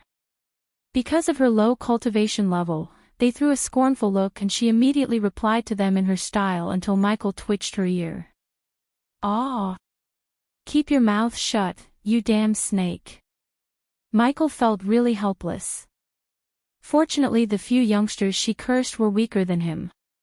Still, Michael didn't want to offend them because of her nasty mouth. "It's physically impossible for me to keep my mouth shut when they look at me like that," she said. "Then I will shut it for you, how about that?" He playfully choked her from behind and shook her. Okay, I'll try to be quiet," she said and flew with extreme speed. In just a few minutes, they had ditched all those people behind. Soon after, they saw another group of people in front of them. The group seemed to be discussing something. Gaia and Michael sped up and eventually got closer to them.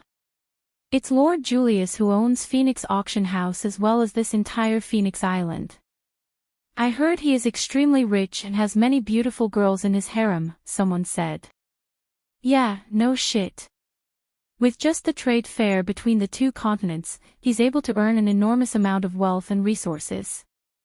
Despite being a demi-human, he has good relationships with many of the influential people in both Elan and Azer. Chapter 83. Hearing this, Michael and Gaia exchanged glances. He owns the entire island, huh? Michael started at the large island on the distance as Gaia noticed the desire in his eyes. Having a big ambition is good, but just don't let it consume you, human. Julius holds major auctions and has many trade deals going on. Each event he holds is massive and it took them years to set up this operation. This is one of those massive events where many great warriors from different powers in the continent will participate. A lot of rare and unique treasures can be found here and many shady deals will take part on this island. So, if you want to become rich like Julius, first you must become more powerful. Michael nodded and agreed with Gaia. She was right, he's still too weak to expand his businesses on a scale like the Phoenix Manor. Man, this place is getting crowded. I'm sure most of these youngsters are going into the Nether Realm. Not only that, I heard this time there will be more rare treasures. Lord Julius is using this event to expand his influence. Therefore, he's putting some of his valuable possessions to attract powerful people. Of course, even the big sects will send someone over. And there might even be someone from the House of Edrine and royal family. I wonder how much is the entry fee to participate in the auction this time. I bet it won't be a small fee. Sigh, this is really making me jealous. Michael listened to the conversations around him discreetly, and from these conversations alone, he gained a basic understanding of Julius and the Phoenix Island. It had also made him want to expand his influence and businesses. For the next few hours, more and more warriors could be seen flying toward Phoenix Island. Most of them came from the various kingdoms in the Elan continent, and the rest seemed to have come from the Azer continent as well as islands on the Crystal Ocean. All of these strange men wore distinctive clothes, and none of them were weak. The majority of them were core formation and body strengthening stage cultivators. All of these people were heading in the same direction for a single purpose: to participate in the main auction. The ocean waves were rumbling, wave after wave, and the occasional furious roars emerged from the sea, followed by people emerging from the sea. They looked like humans, but when looked closer, they had a shiny thin layer on their skin. When beasts like the red shark who were causing trouble in the ocean sensed the powerful auras radiated from the people who emerged from the sea, they immediately hid underneath the ocean surface, not daring to show their heads. Whistle, from Albras' memories, he knew the existence of the people who live in the ocean, but when he saw them with his own eyes, he was still surprised by them. Look at those arrogant sea fuckers in front of Michael, Gaia growled at the sea folks. They both continued to fly towards the Phoenix Island and passed a lot of islands along their way. Some of the islands had splendid sceneries and looked like paradises on top of the ocean. Michael was mind mapping all those beautiful islands as he wanted to occupy at least a bunch of them. This ocean and all those islands look gorgeous, Michael was amazed. Not only that, did you feel the dense arch energy? It's one of the many reasons that the Crystal Ocean is home to many wondrous treasures. However, I find this place boring. I want excitement, and this place has none. She rolled her eyes and said. A little while later, they both came much closer to Phoenix Island and saw the majestic island floating on the ocean. Under the sunlight's shine, the entire island was glowing brightly. Floating above the ocean's surface, with Michael's extraordinary eyesight, he could see the island slightly resembles a sleeping eagle as well as a white fog hovering in the sky above the island. Welcome to Phoenix Island, Gaia said. Michael could see the entire island from the back of the Pegasus. It was almost a month since he came to this world, and this world is still surprising him. There were no sky-high skyscrapers or man-made wonders, but this world was a painting painted by Mother Nature herself. The scene before him enchanted him with its beauty. Lofty and strong pine trees and palm trees stood everywhere. There was a magnificent waterfall constantly pounding the rocks underneath, and white fog covered the entire ocean, causing the island to look like a paradise on top of the ocean. On top of those, the trees with red and golden leaves added more charm and color to the scenery. Just the view alone pleased everyone's spirits and made their hearts feel relaxed. Dang, I want to enjoy my immortality in a place like this, he couldn't help but praise. I can't argue with that, this place really does looks beautiful. Gaia appreciated it as well. The man who picked this island was truly someone who knows how to enjoy life. Right, now we have to wait for someone to come out and give permission to enter the island. Gaia took her hands away from the rain and started to rummage through her space ring to find the right snack. Both of them relaxedly sat on top of the Pegasus and munched on the food they brought. Gaia brought. Right at this moment, more than 100 people had gathered around the island. They all hovered above the surface of the ocean in small groups, and there were more people arriving. Swoosh, swoosh, swoosh, during the next few hours, more and more people arrived. Regardless of where they came from, none of them dared break the rules set down for Phoenix Island. Before the trade fair started, no one would step onto the island. Bang! All of a sudden, a loud explosive sound could be heard from behind. Above them, the storm clouds appeared out of nowhere and darkened the place. From those dark storm clouds, a figure appeared in the sky above like a sudden clap of thunder.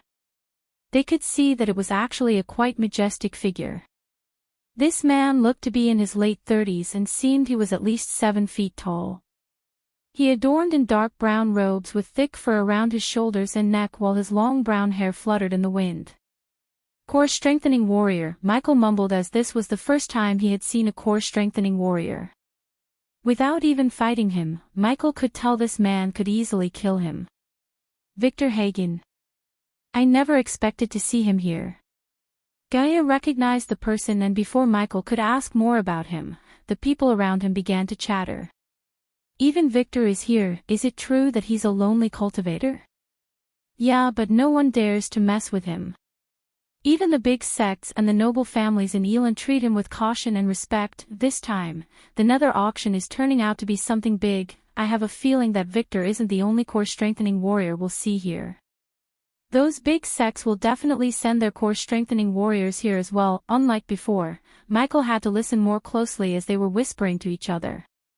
They were scared that if they spoke too loud, they might offend Victor in some way. A core-strengthening warrior was not someone they could afford to offend.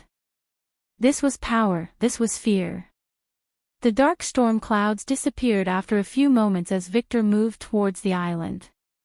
He didn't even look at the crowd, he just walked toward Phoenix Island unlike the rest of them. None of them stopped him or dared to speak any words.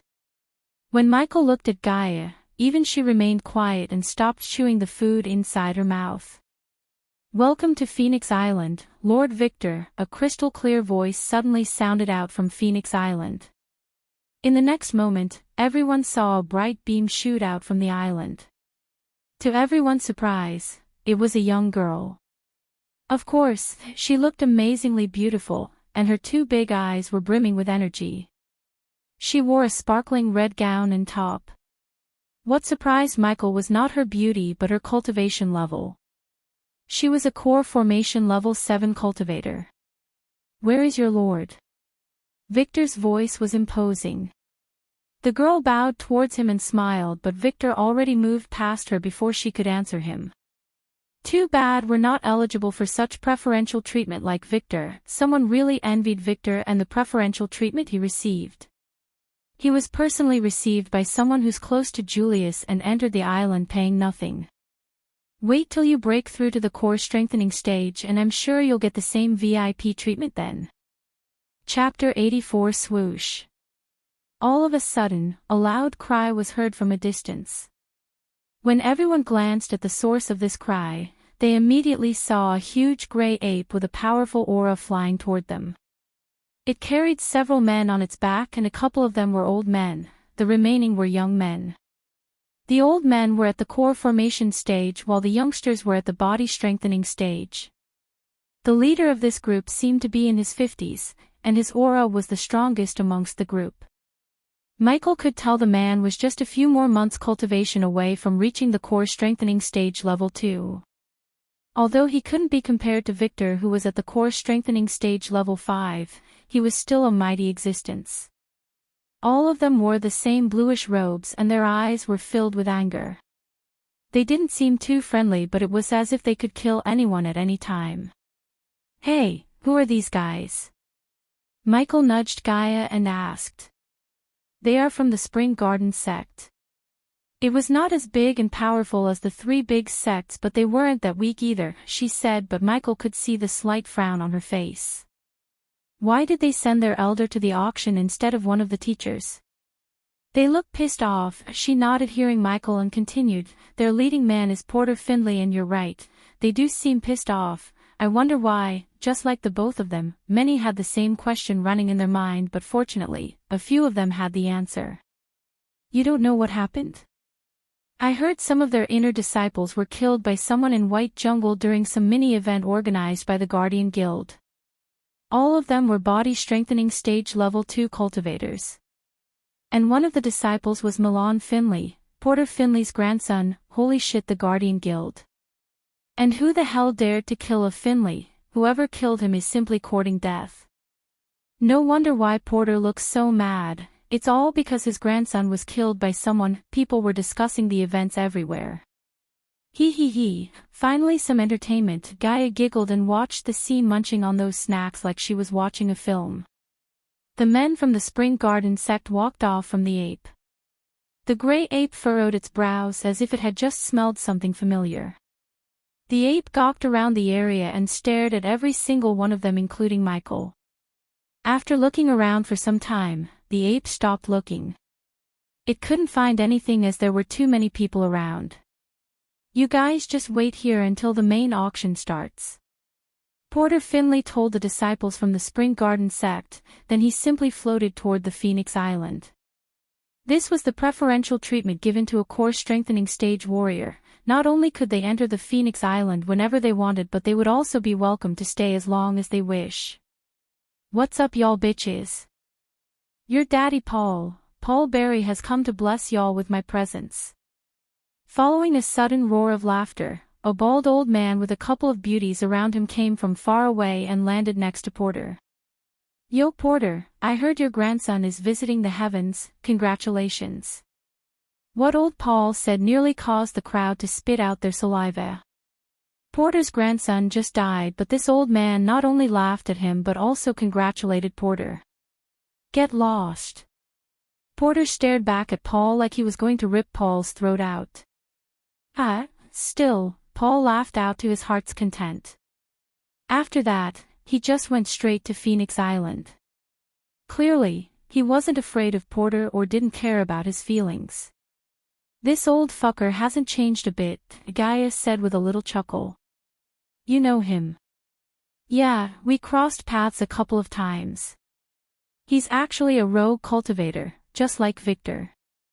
The last time I met him, he was at the core strengthening stage level 1 and now it seems like he reached level 2, he seems like a funny guy," Michael laughed. "Don't be fooled by his playful demeanor, human. That old man is dangerous, very dangerous," Gaia warned Michael, and by the seriousness of her tone, he nodded and took a note in his mind. "Why don't I see any familiar faces from Bredia?" he whispered to Gaia. He was shocked after seeing so many powerful warriors and wondered were the disciples from the big sects. "What's the big deal about Bredia?" "The last time I checked, there are 5 kingdoms in Elan and Bredia is the weakest one. If this auction was exclusive for Bredia, those fuckers would have come first showing off, but now, they just another disciple, not a celebrity disciple, of course him in the weakest part in the weakest kingdom in the weakest continent." Michael rolled his eyes. Just like many main characters, he was dropped in the weakest place possible and had to start from the bottom. However, after accessing his current strength and the powerful people around him, he would rather choose to start from the bottom than getting his ass kicked in the powerful regions of the continent. Besides, he could make a name for himself quickly in Bredia and earn more badass points than if he was in powerful kingdoms. However, he wanted to increase his strength as soon as possible and visit those powerful places because by impressing powerful people, he could earn a significant amount of badass points compared to Bredia. "Look! What now?" Both Gaia and Michael had enough of people making fancy entrances showing off their superiority and wealth. Michael looked at the horizon to see a huge silver sword over 30 meters long was soaring toward them. The speed of the sword caused the water to spatter like a speedboat wherever it passed. The sword size made Michael raise his brows as this sword was the biggest sword he had ever seen. It was over 30 meters long. A group of men and women remained firm upon the sword and each of them wore prideful expressions on their faces. The group all wore glimmering silver clothes, and they all carried a miniature version of the huge sword on their waists.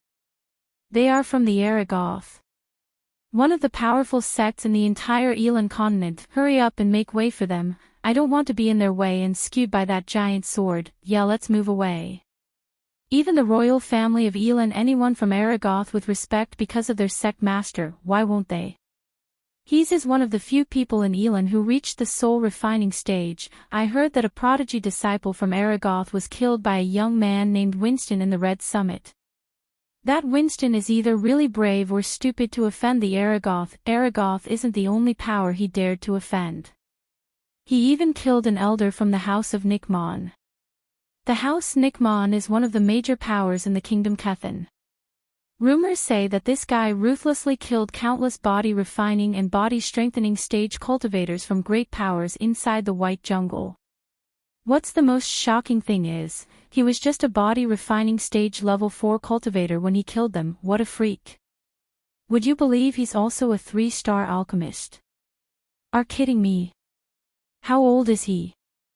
I heard he's just reached 21, how can he be talented at such a young age? I wonder what this Winston looks like. Someone told me that an ice-cold angelic beauty always follows him around.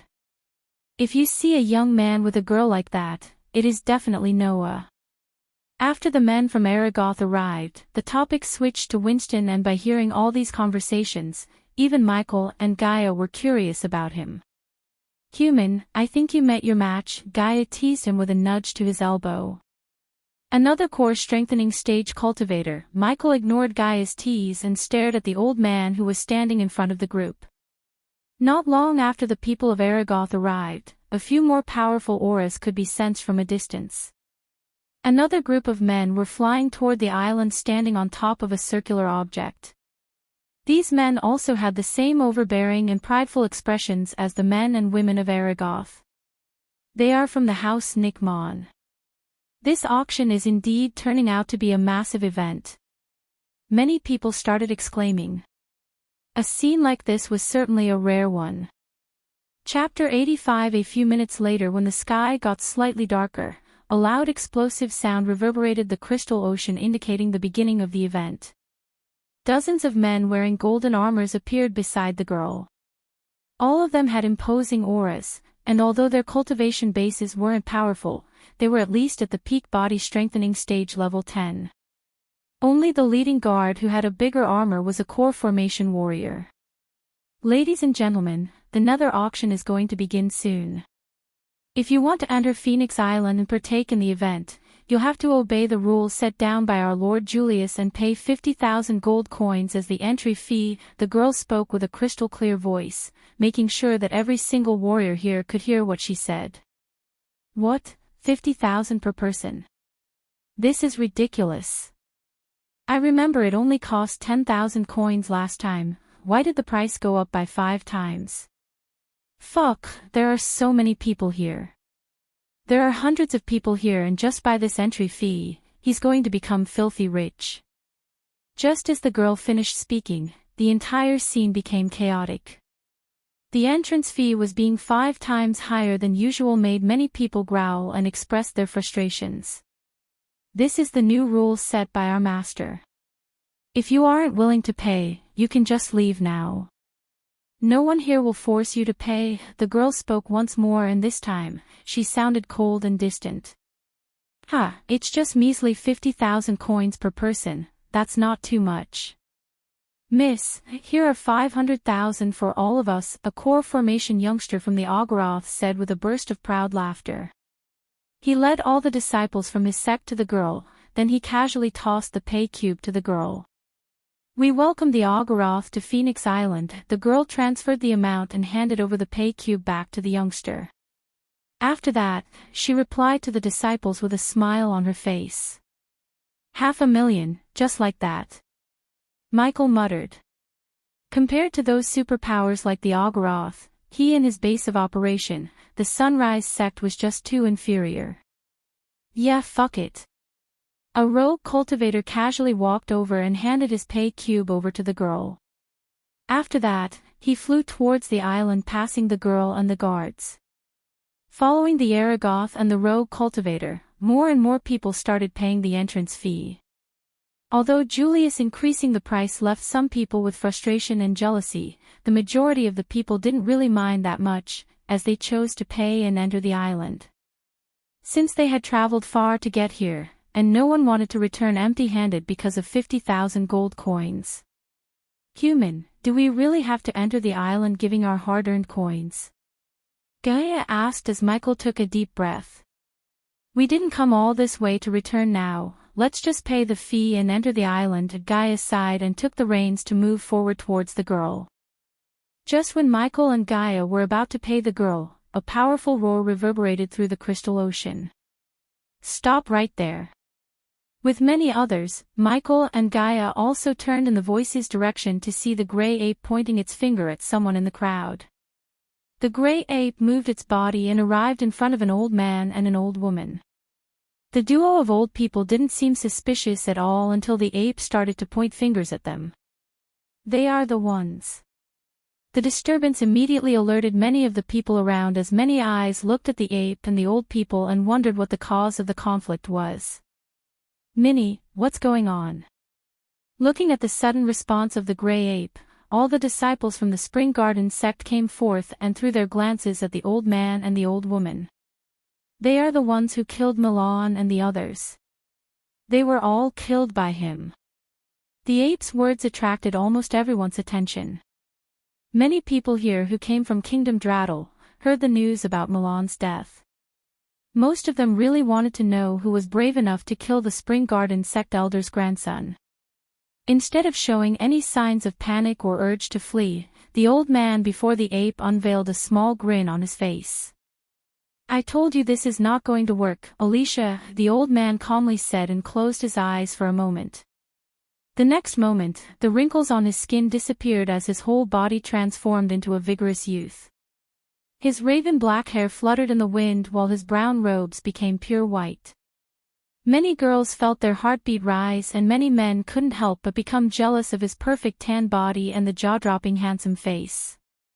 While everyone was stunned at the transformation of this youth, the old woman beside him closed her eyes. Just like what happened to the old man, she also started to transform into an angelic beauty. Wow, many gasped for air when they saw the golden-haired beauty beside the youth. Standing on top of a flying sword, the girl radiated an aura of a goddess, and coupled with her ice-cold look, she became an unparalleled beauty in many people's minds. Even Michael had to appreciate the youth's tastes when it comes to women.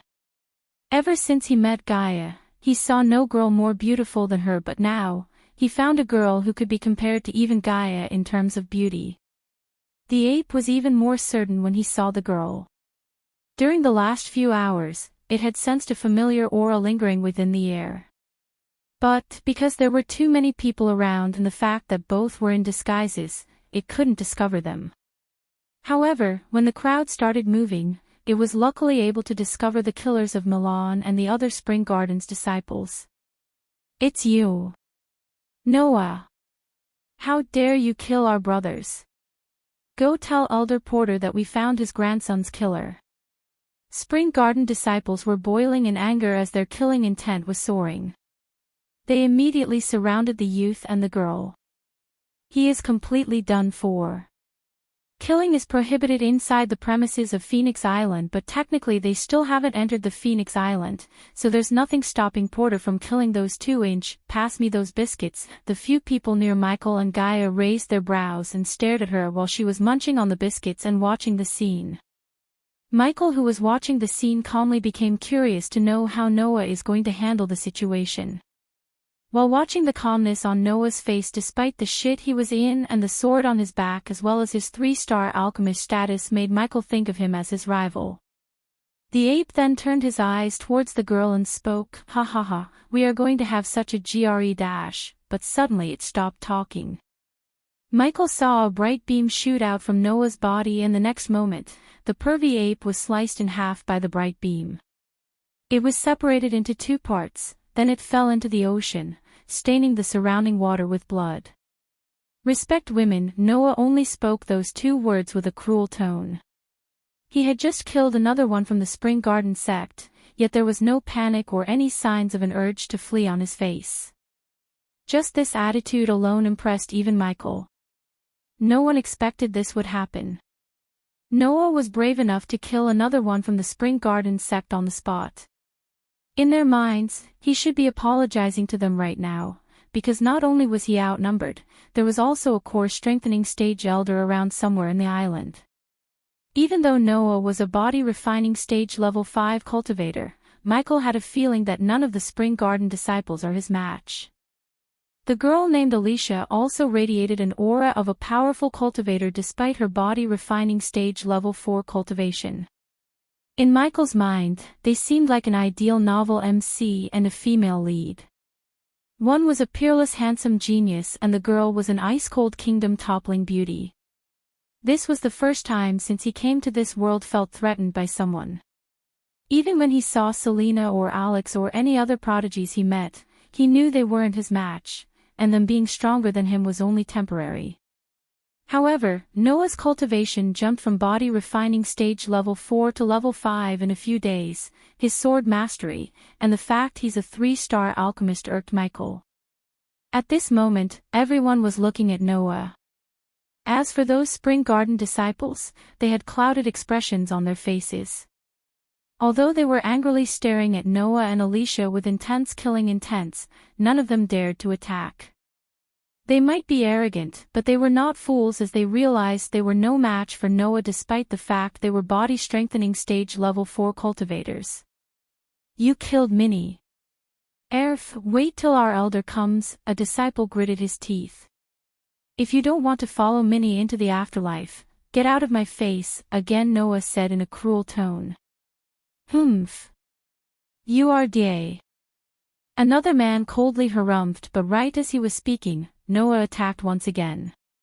A long sword suddenly appeared in his hand, and with a casual fling, the sword slashed forward with lightning speed. It swept through the disciple's throat, and in the next second, a severed head flew high into the sky. 60% mastery in swords, with the speed of his movements and the way he handled the sword, Michael could sense Noah's mastery over swords. The disciples shouted out in disbelief. Their expressions changed dramatically in an instant. No one could have thought that this young man was such a daring maniac. Elder Porter. Another disciple immediately shouted out loudly at Phoenix Island. Since I already killed Milan and Minnie, it doesn't make a difference if I kill you all too. A cold killing intent erupted from Noah's body and swept across the scene. With a sway of his body, he flew on his flying sword towards the group of disciples like a breeze of wind. He swung the long sword in his again as all these disciples tried to fight back with their full strength, yet none of them was a match for Noah. Aha!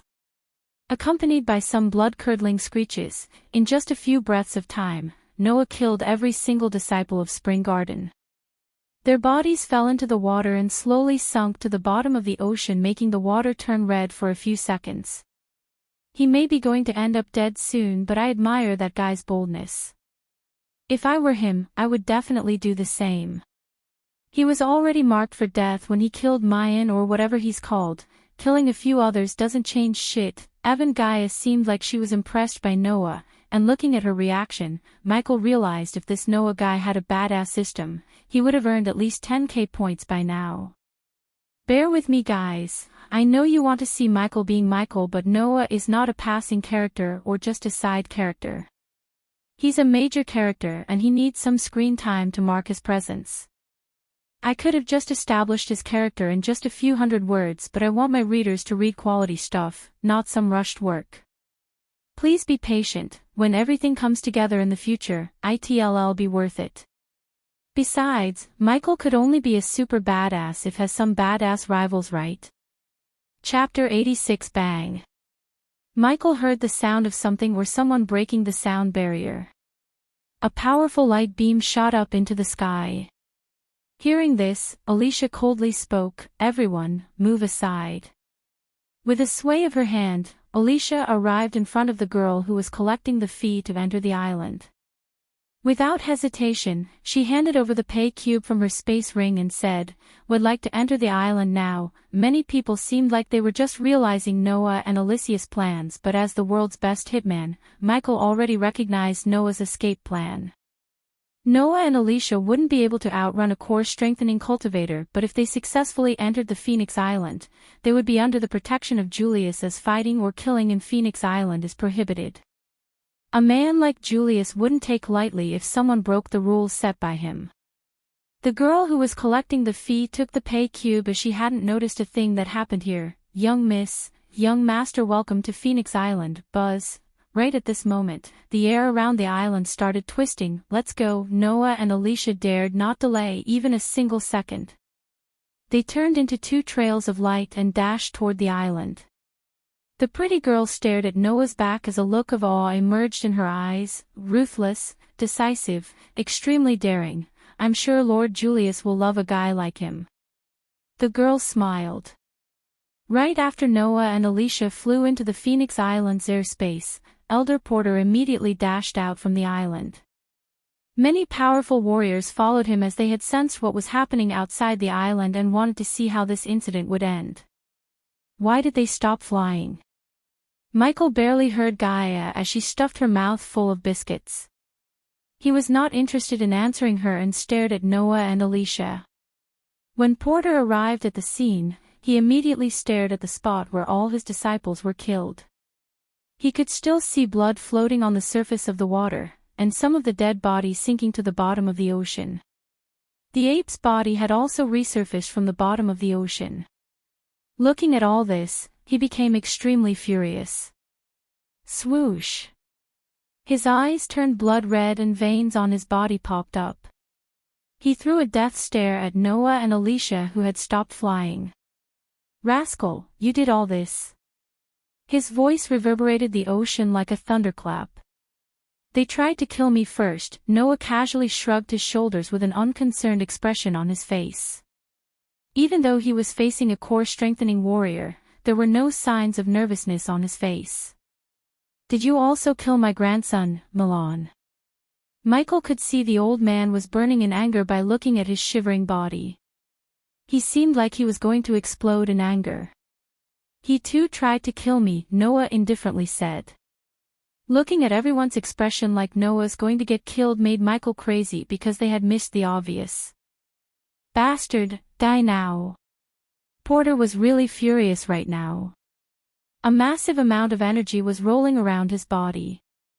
He was preparing to attack with all his strength. He wanted to kill Noah and Alicia in an instant.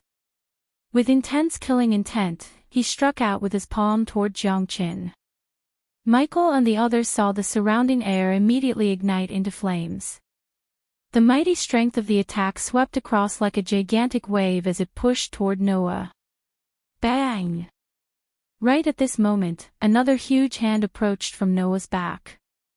The two huge hands made of glimmering arch energy collided in the mid-air and the shock wave almost shoved Gaia's snack away. Following a loud explosive sound, both hands were destroyed at the same time. To Michael's surprise, he recognized the one who counterattacked Porter. The golden-haired girl he met in the restaurant.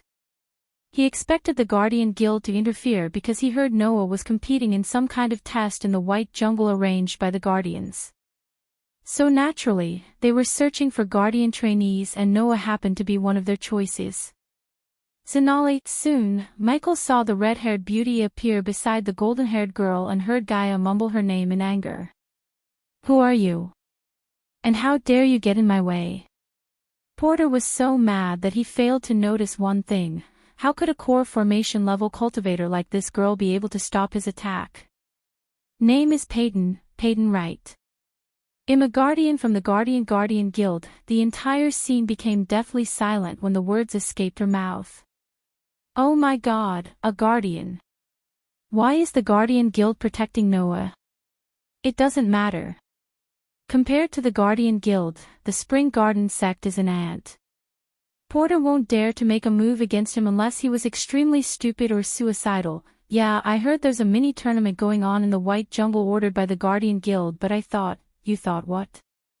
I thought they were just selecting someone to complete a quest or task for the Guardian Guild. Just as a conversation between two cultivators from Draydell was going on, Peyton and Zanali came before Noah and faced Porter. What does the Guardian Guild want with that bastard? He killed my only grandson. I need to avenge him. He had been looking for the person who murdered his grandson, and now, the murderer stood right in front of him.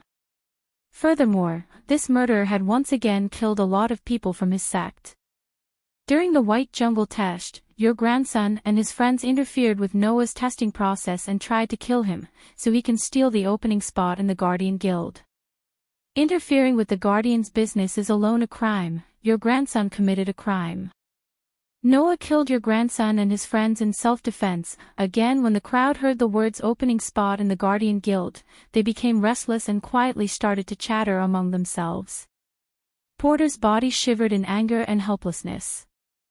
His grandson's killer was standing in front of him, yet, he could even touch him. This made Porter really furious and mad. Respectful guardian, he also killed my disciples before you came. Was that also in self-defense? Don't they deserve justice? Swallowing his anger, Porter spoke these words staring at the dead bodies in the ocean. The Guardian Guild will investigate this matter to the full extent. Meanwhile, I don't want anyone from your sect or anyone related to you take any actions against Noah, Peyton said, and by the tone of her voice, Michael could tell that she's going to do nothing. Respectful guardians. Porter still didn't want to give up. I don't want to hear more of this. He's one of us now, and if he did something wrong, well, investigate and take appropriate actions. But if you still hold this grudge and try to do something, I can guarantee you that you'll face the full wrath of the Guardian Guild. Peyton coldly harumphed and became hostile. Then, she waved, turned back, and flew back towards the Phoenix Island. Due to controlling intense anger, Porter's veins inside his body popped as he started to bleed through his nostrils and ears. At the same time, his heart was pounding extremely fast. It wasn't difficult to imagine how angry he was right now. His trip to Phoenix Island had caused him to lose a lot. Not only had he lost a lot of disciples, he even received a huge blow to his dignity and made him feel helpless by 2 girls. If he could kill someone with his gaze, Noah would have been ripped into 1,000 pieces by now. Porter hated Noah to the core as he really desired to devour Noah alive. It was all because of this young man that he had lost so much, including his only grandson. Bastard, just you wait, it'll definitely make you pay one day. Porter gnashed his teeth in anger as he spoke. Old fool, hurry up and get the fuck out of here. Just as the crowd was preparing to pay and move towards the Phoenix Island, they heard a childish voice. All of them turned their gazes towards the source of the voice and saw a golden fur monkey standing on top of Noah's shoulder and cursing at Porter. A golden bobberoo. Gaia almost shouted when her eyes saw the monkey. Although this was the first time he had seen a talking infant monkey, Gaia's shocked tone assured him that this is not an ordinary talking monkey. Do you see my butt? Do you see my butt? The little monkey was happily bouncing around Noah's shoulder and shouting at Porter. Damn it, where did this monkey come from? What the fuck? Even his monkey is at body refining stage level 2, that monkey is really showing its butt and insulting Porter, damn. Many people became speechless. This monkey was just an amazing creature. He looked cute, but he seemed like a really bad monkey, humph. Porter could only coldly harumph. Then, he just turned around and flew toward Phoenix Island before this monkey made him a bigger laughing stock. Hey, look at my plumpy butt. The monkey's words caused the flying Porter to stagger, but he just continued flying without turning back. Finally, it all came to an end. A famous yet mysterious young man had killed many disciples from the Spring Garden sect and nearly survived a core-strengthening cultivator. The name Noah had become pretty famous now. Noah, you're an extremely daring guy. Before Michael and Gay fly past Noah and the girls around him, he heard Zanali comment on his bravery, making Gaia choke on the biscuits. Thank you for your compliment, Miss Zanali. Chapter 87. Michael and Gaia were flying at a low altitude after being separated from Noah and the girls, so low they almost touched the mountain peak while admiring the island's splendid scenery.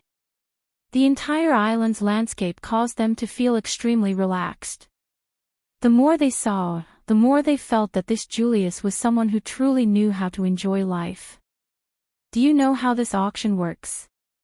While flying, Gaia asked him.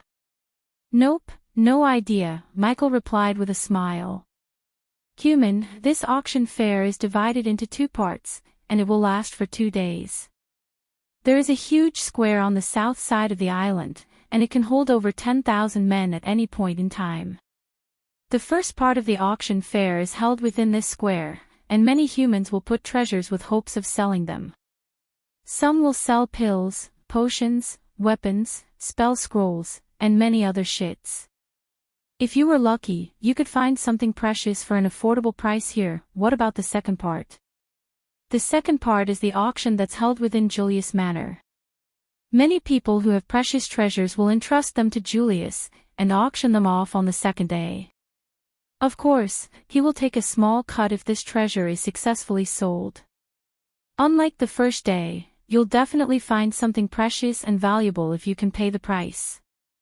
Those who participate in the auction are all filthy rich men, and the treasures that appear in the auction are something that ordinary people could afford. I do wonder, can I find a dragon baby here? After seeing that golden fur monkey on Noah's shoulder, he too wanted a pet so badly, and not an ordinary pet but a dragon. Gaia rolled her eyes and lightly elbowed him in the gut. What is up with you and dragons? Those thieving lizards are good for nothing except bringing trouble. He noticed a tinge of enmity and fear deep in her tone. Although nothing she could say would make him change his mind, he did wonder why she is so adamant in trying to stop him. Did you see Noah and his pet? If he can have a pet, why can't I? But I don't want a monkey, I want a dragon.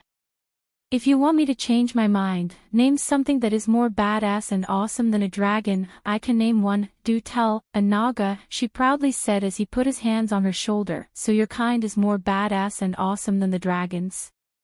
Of course, we are superior to dragons in every way. Again, she couldn't help but show her pride on her face while talking. Then will you be my pet? He moved closer and whispered in her ears. Arg! She never expected this question, and when she heard him, her face slightly reddened in anger. However, he held her hands tightly, therefore, she couldn't vent his anger using her hands but only her mouth. How dare you? Pet. Fuck you, bastard. You'll never find a dragon in your life or a girl, I curse you. She looked so cute while she's angry. Michael couldn't help but smile and feel light whenever he teased her and made her mad. It was a new kind of feeling for him to have someone who could become a friend in the future. However, Michael didn't know one thing: the loyalty meter in the system wasn't as straightforward as he was thinking, especially when he and Gaia were on the same wavelength. Don't worry, honey, I will find both. You, or you calling honey? Don't you ever call me that or I'll do something to you. Ha ha ha. He laughed and the duo landed on the island to see a huge manor standing magnificently. Looking ahead, he could find rows of finely built buildings, green hills, and clear water almost everywhere. There was even a waterfall there. The manor reminded him of the Biltmore estate in North Carolina.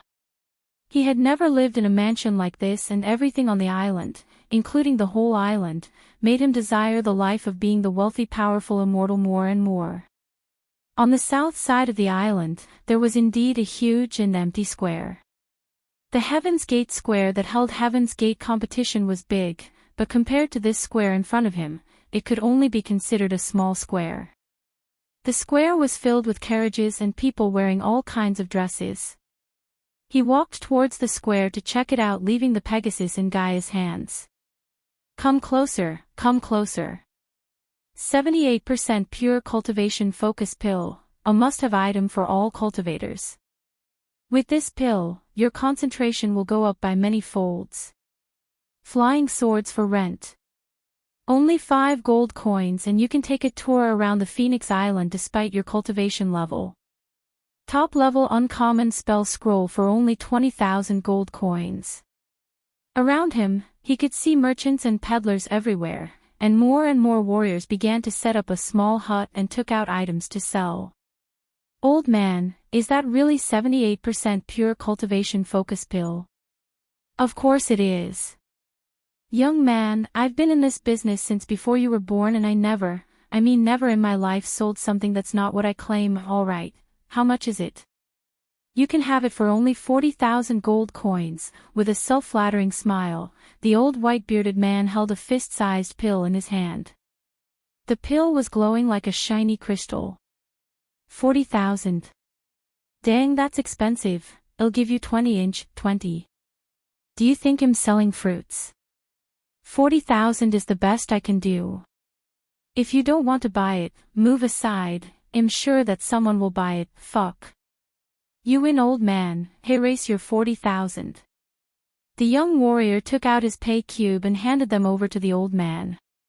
The cultivation focus pill had a great effect on ordinary cultivators. It could help them focus their mind quickly and enter a state of cultivation. Michael saw this deal from a few meters away and shook his head. What is it, human? That pill is just 20% pure and barely worth the price that Guy paid. Gaia wasn't looking very surprised to hear what he just said. This place is filled with con men and swindlers, human. If you are not smart enough, they will sell you a gecko as a dragon. Nodding at her, he strolled through the square to find something interesting, and when they passed a shop that seemed like a female clothes shop, Gaia halted her steps. Human, he saw a hint of awkwardness in her eyes. What? Can you? Here, before Gaia could finish her words, he took her space ring and transferred 200,000 gold coins into her ring. She was not the type to hoard fancy dresses and jewelry like normal girls, but when Michael rummaged through her space ring, he found that she had only 3 pairs of dresses and one was torn in the back. So after seeing her stop in front of a clothes store, he realized her intention and gave her enough coins to buy as many clothes as she wanted. Go crazy. Well, meet at the center of the square in 2 hours. He left her before she could say anything, and when she looked into her space rings, she couldn't help but be surprised at the amount he left her with. She wanted to ask only a couple of thousand gold coins because, with that amount, she could buy some really nice clothes, but he gave her enough coins to buy the entire shop and a few more. Moreover, she could tell that he didn't give her these coins as a loan. This gesture of him slightly warmed her heart as he let out a small smile and entered the shop. Leaving Gaia to go on a shopping spree, Michael wandered around the square in the hope of finding something interesting, because most of the novel MCS would find rare and valuable things that normal people overlook in places like this. With more people coming to the place, the business was getting hotter. All sorts of things and strange items began showing up, and the entire place became very lively. How long does the host plan to blindly wander around the square? Suddenly the system's voice appeared in his head. Until I find something valuable, 4,000 badass points, the system said with a lazy tone. For what? To find something that host will love, Dragonling. His face lit thinking about him riding a majestic and powerful dragon, but the system's silence disappointed him. He still chose to spend 2,000 badass points because if the system wants 4,000 badass points, he knew he would really get something worth that price. Take it, the system marked the location on your environmental scanning. Just like the system said, he saw a white dot on his environmental scanning and made his way towards it, wasting no time. When he came closer, there was a crowd gathered around the white dot as he entered the crowd before someone could buy whatever item that system marked. In front of the crowd, he saw an old white-bearded man with a stall before him. Noah. Michael's heart jumped when he saw Noah and Alicia. His shock was because he didn't want Noah to get his hands on the mysterious item he paid 4,000 badass points. Noah and all the crowd were looking at a rusty scrap metal on top of the stall. Clearly, it seemed like part of a broken sword in Michael's eyes as it looked really old. Old man, who are you trying to fool? Claiming that this scrap metal is a broken piece of an epic weapon, you're nuts. Yeah. Isn't that just a rusty old metal? Why don't you claim it as a legendary weapon? The crowd burst out into laughter. You guys know nothing. Although this broken sword looks terrible, it's really a precious treasure. You guys simply don't have enough knowledge. The old man wore torn clothes, but his cultivation base was quite decent. He was at level 6 of the core formation stage. Old man, how much are you selling this scrap metal for? Someone mockingly said. I'll sell it for a rare combat weapon, the old man said. Fuck. A rare combat weapon. You're too greedy. The old man's words caused the crowd to burst into laughter once again. It was really funny, trying to exchange a rare combat weapon with just mere scrap metal. Every spell and weapon in this world was categorized into 5 classes: common, uncommon, rare, epic, and legendary. Although a rare combat weapon may not be a big thing for a powerful sect or a family, it was eye-catching for the rogue and young cultivators who had limited resources would. Young master, do you want this broken metal of an epic weapon? The old man turned his gaze away from Noah and asked Michael. I want that, a voice sounded out from within the crowd, instantly stopping all laughter. Everyone threw their glance at the young man in black, including Noah and Alicia. When they saw the cultivation level of the young man and his young look, they knew he's one of the monstrous talents. Noah was the most handsome and manly man Alicia had ever seen, but the youngster in the black fell no short in comparison to Noah. Both Noah and he looked like they were the same age. Noah was slightly astonished to see two swords on his back because only swordsmen with high maternity and talent in swords can wield two swords at the same time. Ding! Congratulations to the host for successfully being a badass. The reward is 800 badass points, ding. Congratulations to the host for successfully being a badass. The reward is 600 badass points, hehe, young master surely knows the value of this treasure. You're not going to suffer any losses by trading a rare combat weapon for it. When the old man saw Michael, a flattering smile immediately emerged on his face. He knew he has an incredible cultivation base, so he already thought of him as someone filthy rich. Noah was already prepared to buy the scrap as he took the scrap metal in his hand. I don't want that, I need this. Fortunately the white that was not the scrap metal in Noah's hand but a book on the stall. Everyone was surprised, including Alicia and Noah, as they quickly took a glance at the thick old book that Michael pointed to. Young master, you want this? By the look of the old man, Michael knew the book was not as expensive as the metal scrap, because if it was, the old man's smile wouldn't have grown smaller. Young master, I found this book on an ancient ruin. How much? Michael was not in the mood to hear the old man spin a crazy story about the book as he interrupted the old man and asked. 10, no. 20,000 gold coins, damn it, this old man has steel for balls. He's even trying to sell a fucking old book for 20,000 gold coins. Old man, sometimes, wanting too much will leave you with nothing. He'll give you 5,000 gold coins for this book. Most people agreed with him with a nod after hearing Michael. When the old man stuttered to name a price, he knew that the old man had no idea about the book's value and he would be glad to sell this book for anything.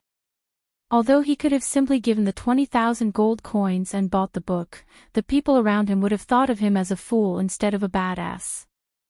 5,000 it is then, here you go young master. As Michael said, the old man didn't want to lose the chance of earning 5,000. Michael waved his hand as stacks of gold coins appeared beside the old man. The old man didn't even count the coin as he respectfully handed the book to Michael, but he was laughing in his mind, lucky me. I sold nothing but an old book for 5,000 coins, hee sigh.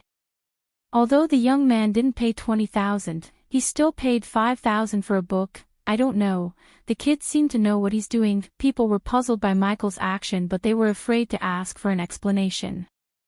Noah and Alicia cautiously stared at the black-clothed young man turning around to leave. Noah met his fair share of arrogant prodigies in Kingdom Draddle and Kethin, but he never met someone like the black-robed youngster before. He came here without bearing an arrogant look or the prideful demeanor of a prodigy. He was calm and didn't show off his wealth, even though Noah could tell he's rich by the clothes he wore. Usually, prodigies at his age would feel threatened by his and Alicia's cultivation level, yet Noah felt like he wasn't threatened by them. However, it was Alicia who felt threatened by the black-robed youngster, as she only thought Noah was the only one who could match her cultivation talents. Whoosh! Just as they were looking at the black-clothed young man leaving and turning their eyes back at Noah, an arrow flew straight towards the black-robed youngster and pierced into the ground just an inch away from him. Michael abruptly halted his movements when he saw the arrow and crouched to pick the arrow up with a frown on his face. Gaia. Normally if a chapter reaches almost 2,700 words, I would split it into 2 chapters, but now that my readers are using the free pass and other means to unlock my chapters, I didn't want to split the chapter. Therefore, this chapter might have felt like a long read. I hope you enjoyed the chapter. Chapter 88. A couple of moments ago, fuck. I can't find a single dress that has some tactical advantage. After separating with Ghost, she was going in and out of all the clothing stores. Considering she wouldn't be able to cast spells as when she was a cultivator, she needed a dress that would let her move around freely without restricting her movements when firing arrows. All the clothing stores and the clothes they had for women were fancier, but none of them were what she was looking for. After checking the 7th shop, she stepped inside the 8th clothing store. The store had red brick walls and grayish tiles to give a unique charm and several mannequins in glistening dresses. A bunch of cultivators, including a few girls and boys, was rummaging through the neatly hanged clothes racks while a sales girl approached to welcome the new customer, Gaia. "Welcome, miss." As the girl noticed Gaia's cultivation level and realized she was only a mortal, the brightness on the sales girl's face dimmed. Gaia was too tired to bicker with the girls as she had seen 7 people like this girl earlier. "I want something less glittery and black will be great," said Gaia. "Follow me, miss." The girl gestured at her to follow her to the corner while a couple of youngsters in pink uniforms were adorning a pretty girl with new clothes. The girl seemed so happy and in such a good mood seeing the boys paying all her bills. The salesgirl beside the girl was carrying new clothes up to her neck and stumbling because of the weight. Gaia obviously ignored this and minded her own business. "Miss, you can find less glittery clothes for women in this rack." The salesgirl used Gaia's words and pointed at a rack full of ordinary clothes.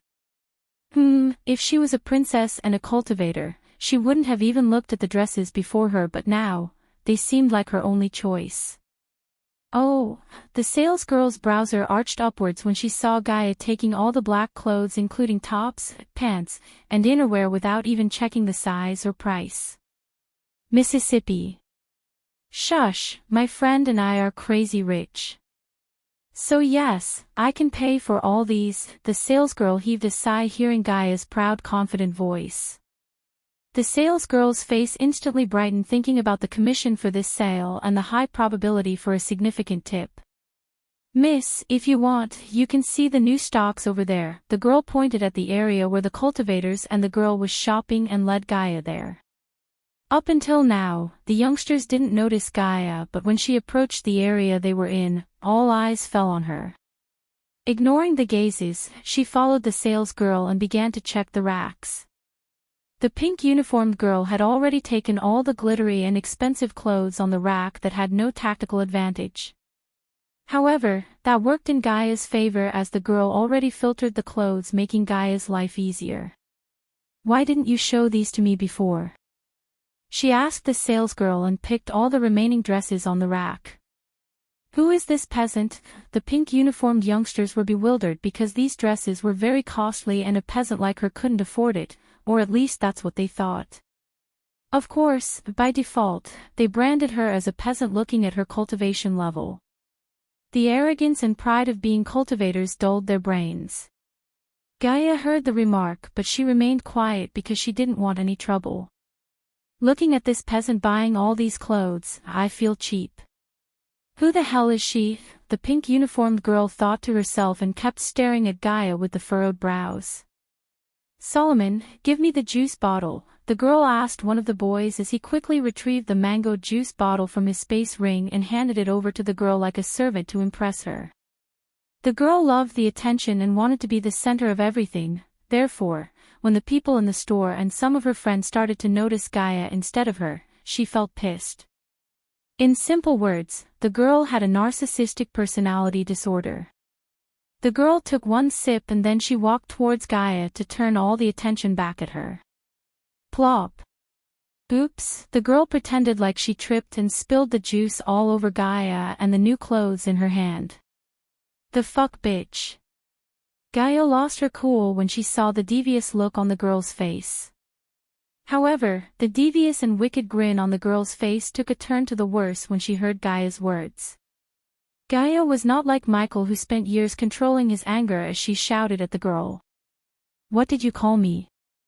"I called you a bitch because you blind bitch spilled the fucking juice all over me." Although Michael was not with her, the no fight in the island rule gave her the guts to yell at the girl without holding back her anger. The girl's face turned red and almost puffs of smoke came out of her nostrils in anger and embarrassment. She picked the wrong chick to mess with. How dare you? The boys around the girl bared their teeth at Gaia like angered Rottweilers. The nerve! The girl furiously pointed her finger at Gaia and yelled, "If you don't drop to your knees and apologize, I will cut your tongue out, peasant." Please calm down, my lords and my ladies. Fighting is prohibited on the island. Both the salesgirls beside Gaia and the bitchy girl quickly reminded them before the citation escalates. Even if it doesn't, my friend will skin all you sons of bitches alive if you touch a hair in my head, Gaia said and didn't bother to hide the arrogance in her voice.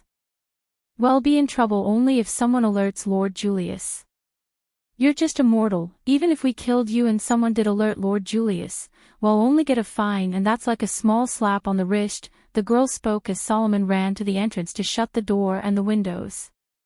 Gaia's face turned dark and gloomy because she knew the girl was right. She clearly miscalculated the girl's character, but no matter what, she was not going to apologize to the girl.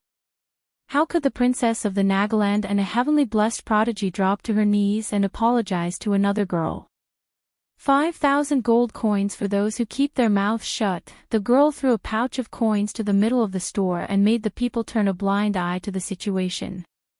Obviously, Gaia had coins to counter-offer, but she knew it won't work because she's alone and the girl had 8 body refining stage cultivators and 1 level 4 body strengthening cultivator with her. Therefore, even if she offered them more coins, the people wouldn't help her, especially if they were weaker than the girl's group. Boys, grab her, the girl grinned evilly and ordered her minions. Fuck it, the bow of Legolas appeared in her hands as she fired an arrow at the girl's step at lightning speed. Whoa, the girl jumped back and the youngsters were taken aback by surprise. They were cultivators, but even for them, her movements were too quick and caught them by surprise. If you take one more step, the next one will go right between your eyes, she warned the girl and carefully walked back towards the door while still aiming the arrow at the girl. You're fast for a mortal, but I'm faster. Just as Gaia was a few steps away from the door, the bitchy girl said and waved her hand. Plop. The next moment, the girl appeared beside Gaia and slapped her. The force of her slap threw Gaia up against the wall and made her spurt out blood. Poor girl, one of the men who were watching this mumbled. Cough, cough. Gaia's vision blurred for a moment because of the slap. Her head was spinning, and if the girl used a little more force, Gaia's neck would have broken. Whistle, chill. The glass windows suddenly exploded into pieces following Gaia's whistle as the white Pegasus came to the rescue. The sudden entrance of the Pegasus stunned the girl and the youngsters for a moment. Gaia mustered all her strength and jumped on the Pegasus to escape the store. Polch. Ah! Just when Gaia was about to fly away, Solomon grabbed the arrow Gaia fired earlier and threw at her viciously. The arrow pierced Gaia's chest just a couple of inches away from her heart. Blood immediately rushed out of her mouth as she gave one last weak kick to fly away. Get her, the girl panicked and screamed. The girl knew if that mortal girl attracted too many eyes, they would get more than a slap on the wrist, because even if the girl was mortal, Julius would be forced to severely punish them to protect his reputation. Since the mortal girl jumped out of the store with her Pegasus, they had to capture and kill her before she could draw more attention. Hit the Pegasus. The girl quickly hatched a plan and screamed at Solomon.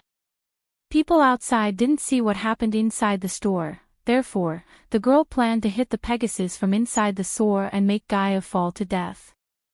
That way, she had the chance to pay the people inside more and cover up what happened before the shit hit the fan. Kiss of death. Solomon was an expert in long-range attacks and learned a few handy spells to attack a target in the distance. Polch. Nay. In the sky, the Pegasus violently neighed as a long green dagger pierced straight through the Pegasus' abdomen. Ooh. Man, Gaia's vision kept blurring as she fired one last arrow at a crowd gathered on the ground below her and hoped Michael would see the arrow by some chance. Shit. How is she still flying? Solomon panicked and looked at the girl for guidance. Fortunately, the poison is driving the Pegasus crazy and taking her away from the Phoenix Island. Hey Race, what we're gonna do, we're going through the back door and chase her without making it obvious. And if she falls to death before leaving the island, that's good, but if she doesn't, we have to kill her the moment she leaves the island. But Maria, do we have to chase her? We should first escape the island before Julius hears what happened here, one of the youngsters questioned the girl. It's too late. If we had killed her inside this room as I planned, no big trouble. However, now the people outside will start to question and these people inside the store will start talking. Mortal or not, Julius has to punish us for breaking the rules. Besides, I have a bad feeling about the friend she mentioned. She was partially right. If this happened inside the four walls and only a few people witnessed a group of cultivators killing a mortal girl, Julius might have let the killers go with a small fine after making them bribe the witnesses to protect his reputation. Especially, he wouldn't have gone to the lengths to severely punish them for a mortal. However, right at this moment, many people had seen an injured girl and a Pegasus. They would start to question, and the best thing Maria and her group could do was kill Gaia outside the Phoenix Island and turn the story as she broke the no-fight rule first and tried to attack them first. Chapter 89, Gaia. Michael picked up the arrow and looked up at the sky to see a familiar Pegasus clumsily flying away from the Phoenix Island. 500 badass points for learning how to fly an object. 1,000 badass points for integrating the skill with lightning dash. Do it. Michael wasted no time thinking about the badass points as he ordered the system. Lightning dash, he turned himself into a lightning bolt and dashed towards the stall where everyone was renting flying swords. Hey! When Michael reached the stall, he didn't even stop as he threw a pouch of coins and jumped on a flying sword. The next moment, everyone saw him turning himself into a lightning bolt and launching himself into the sky. Alicia, let's go see what's happening. Noah was curious to see like everyone else and followed the black-robed youngster behind. Wow, they never expected the black-robed youngster could fly that fast as they only saw a flash of lightning and then he disappeared from their view. Who is he? Even Alicia could barely track his speed and wondered about the origin of the youngster. In the sky, Michael saw a group of pink-robed youngsters circling around Gaia and one guy was lifting Gaia by her neck. Zzzzzzzzzzh. Ding. Congratulations to the host for killing a body refining stage level 8 cultivator. The reward is 6,000 experience points and 800 badass points, Marky. Maria screamed out loud in shock a few seconds after her friend's body exploded into a red mist. Ding. Congratulations to the host for successfully being a badass. The reward is 300 badass points, ding. Congratulations to the host for successfully being a badass. The reward is 200 badass points, ding. Congratulations to the host for successfully being a badass. The reward is 400 badass points, ding. Congratulations to the host for successfully being a badass. The reward is 100 badass points, ding. Congratulations to the host for successfully being a badass. The reward is 50 badass points. Michael was not in the mood to lay back and enjoy the sudden outburst in badass points. His full focus was on Gaia, who was bleeding and barely holding herself together without falling off the Pegasus. Whoosh! The next moment, Maria saw a flash of lightning and then, a black-robed youngster appeared before the mortal girl. Who? Ma, here, drink this. Due to all the years of intense training in anger management, he was able to think clearly as he quickly retrieved a healing potion and gently poured it into her mouth. He noticed green veins spreading all over her body and realized she was poisoned. What is happening here? Who is this girl? I don't know, but I guess it has something to do with these pink uniformed youngsters. 80% pure healing potion. While Michael was treating Gaia, many people surrounded them and started to gossip. Among this crowd, Noah noticed the potion and slightly raised his brows because as an alchemist himself, he quickly realized the potion's purity. Human, where? Sure. Just drink another one. He shushed her and poured another bottle of healing potion into her mouth. Nay, just as she was drinking the healing potion, the pure Pegasus lost its consciousness and started to fall down. The flying sword Michael grabbed from the stall was fortunately big enough for 2 people, so he quickly saved Gaia from falling down by grabbing her by the waist. Maria, Solomon, Maria, and every pink-robed youngster heaved a sigh of relief seeing they were away from the airspace of Phoenix Island as well as Michael's cultivation level. Because Mariah's personal bodyguard was a body-straightening stage level 4 cultivator and the rest of her group was body-refining stage level 8 cultivators, she was confident enough to kill this black-robed youngster. After all, he killed one of her minions named Marky. Who did this? Michael asked without showing any emotions in his voice. He knew the healing potions could momentarily stop the poison from spreading further. Although Michael knew very well about Gaia's attitude and toxic mouth, he also knew she was not dumb enough to start a fight without him by her side. As far as he was concerned, even if she did something wrong, none had the right to kill her because for 2 reasons. 1, he invested hundreds of badass points on her, and 2, she was his subordinate as well as his friend.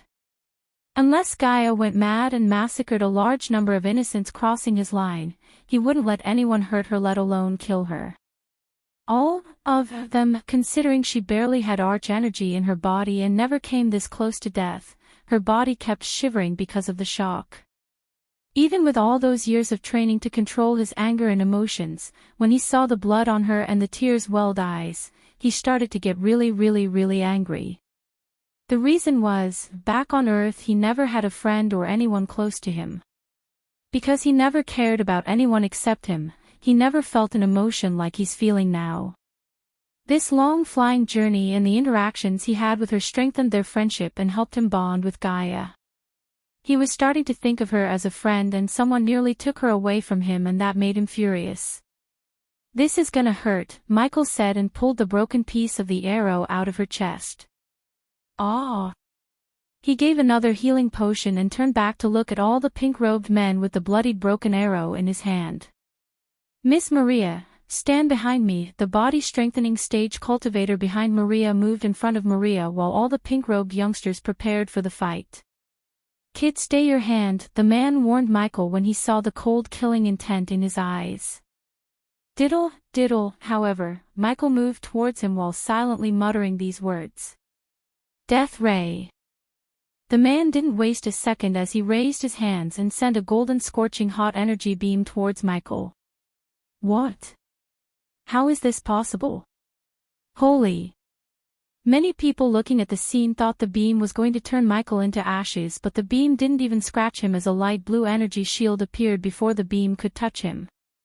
Ding! Congratulations to the host for successfully being a badass. The reward is 2,000 badass points, ding. Congratulations to the host for successfully being a badass. The reward is 3,000 badass points, ding. Congratulations to the host for successfully being a badass. The reward is 200 badass points, ding. Congratulations to the host for successfully being a badass. The reward is 400 badass points. The system continuously ran inside his head. When Noah and Alicia saw the beam completely disappear after clashing with the light blue shield that appeared and vanished in a flash, they were amazed. "Miss Maria, go BA, we are so little." Polch. Before even the man could finish his warning and attack again, Michael suddenly dashed at him and began to stab him with the broken arrow. The blood of her bodyguards kept spattering on her face and in a few seconds, her pink top turned red because of the blood.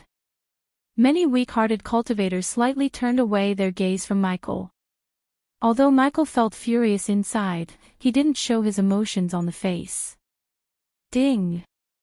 Congratulations to the host for killing a body-strengthening stage level 4 cultivator. The reward is 18,000 experience points and 1,000 badass points. Kill him. Run. Among the remaining pink-robed youngsters, one could hear 2 shouts. A few of them including Solomon wanted to fight Michael while the rest of them wanted to flee the area rather than fighting Michael. Whoosh. However, Michael quickly targeted the 3 who were preparing to flee and dashed at them. Ignitia zzzzzzzzzzh. Ding! Congratulations to the host for killing a body refining stage level 8 cultivator. The reward is 6,000 experience points and 800 badass points. With one hand, Michael sent a powerful bolt of lighting towards a youngster. The lightning bolt pierced straight through the heart of its target, leaving a large hole in his body. He had a quick death, but his two friends were not so lucky as him. Polch polch polch polch polch polch, ding. Congratulations to the host for killing a body refining stage level 8 cultivator. The reward is 6,000 experience points and 800 badass points, ding. Congratulations to the host for killing a body refining stage level 8 cultivator. The reward is 6,000 experience points and 900 badass points, ding. Congratulations to the host for successfully being a badass. The reward is 200 badass points, ding. Congratulations to the host for successfully being a badass.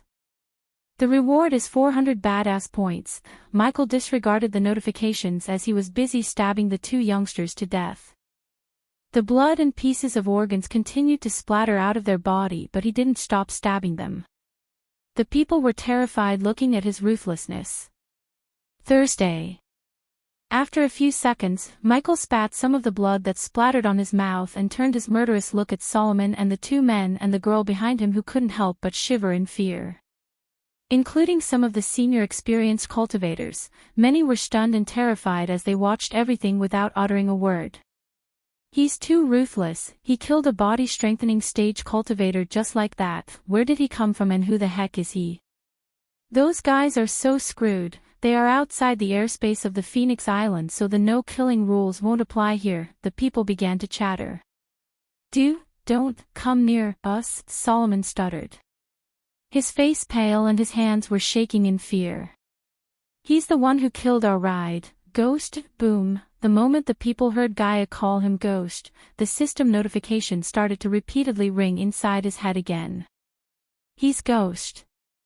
The 5-star alchemist of Rivertown. Holy shit. The ghost who won Heaven's Gate competition and stepped on the 100th step.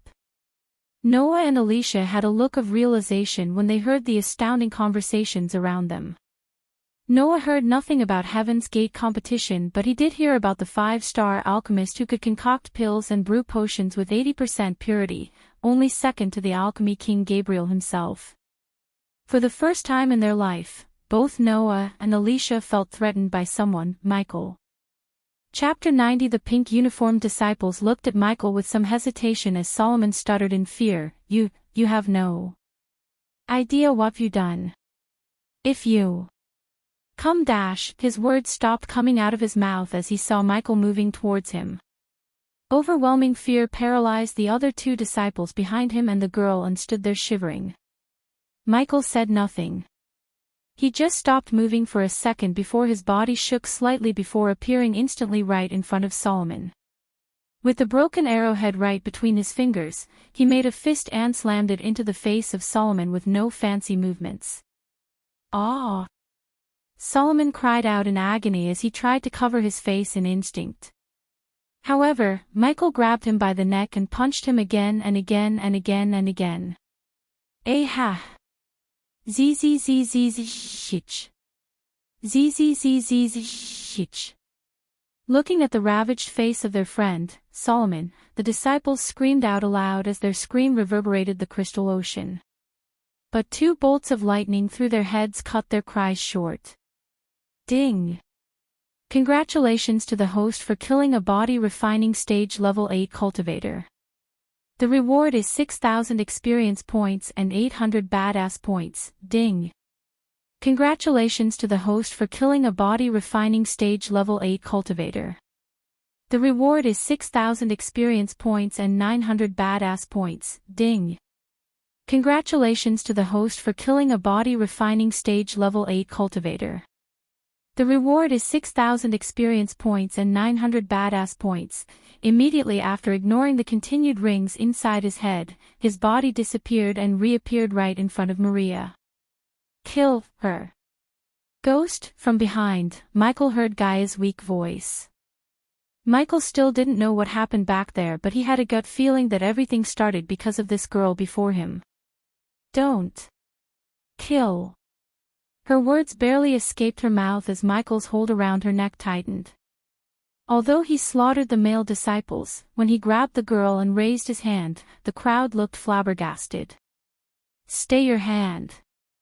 At this critical moment, a loud shout echoed out from the inner area of Phoenix Island. The shout was so loud that it sounded like a thundering roar.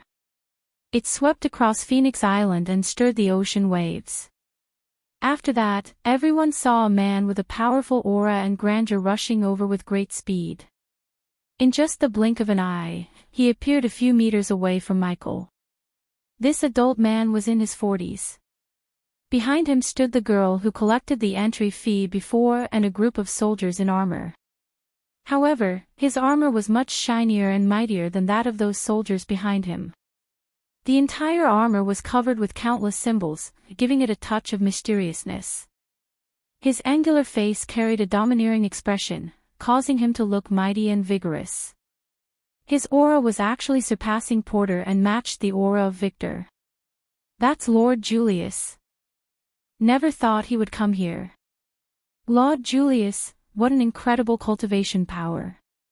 Core strengthening stage level 5-inch, since Lord Julius is here, that young girl might be safe now. Lord Julius' arrival had attracted many eyes. He was one of the most influential men in the Elon continent and the greatest man of this auction fair. No one dared disrespect him even a bit.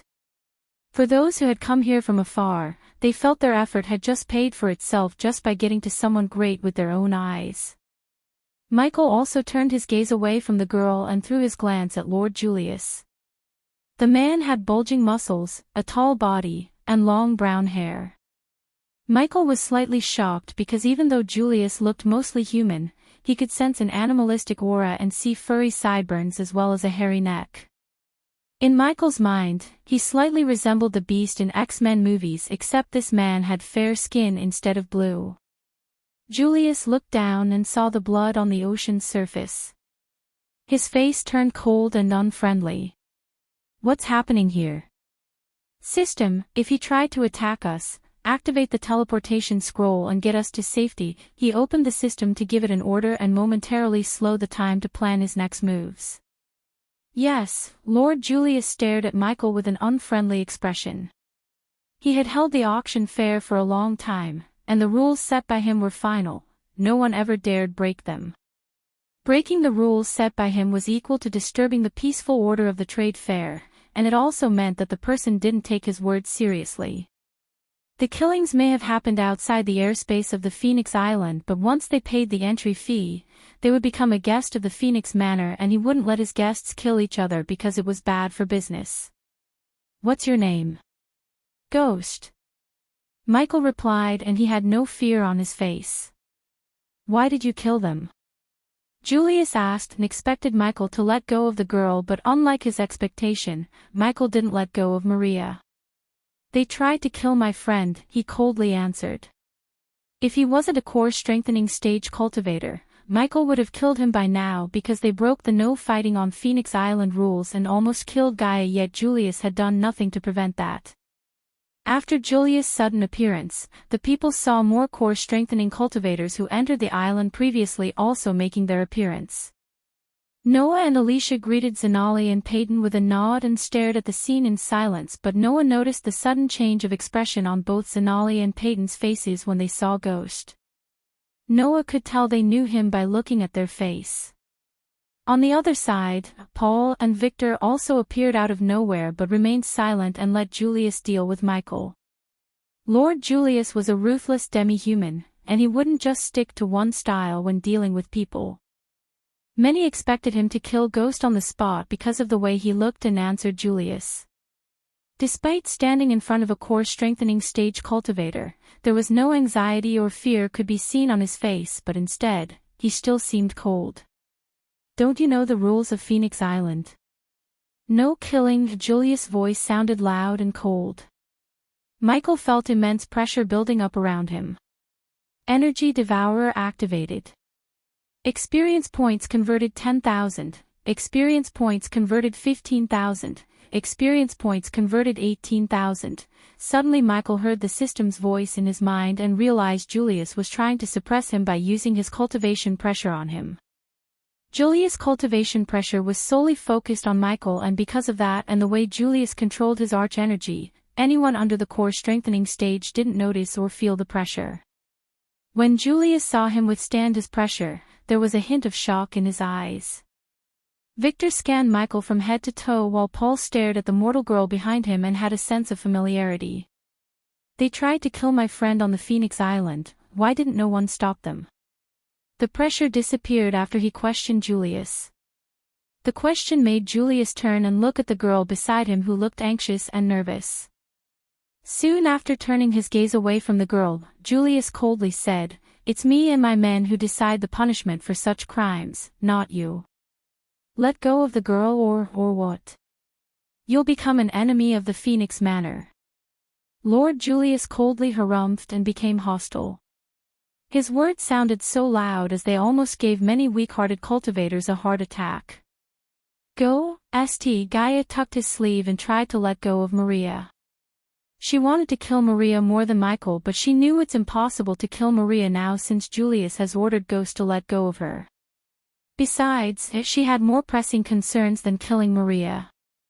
"If you ask politely, we might consider helping you, Ghost." Peyton moved forwards a little and snickered. Michael slowly turned his sharp gaze at Peyton.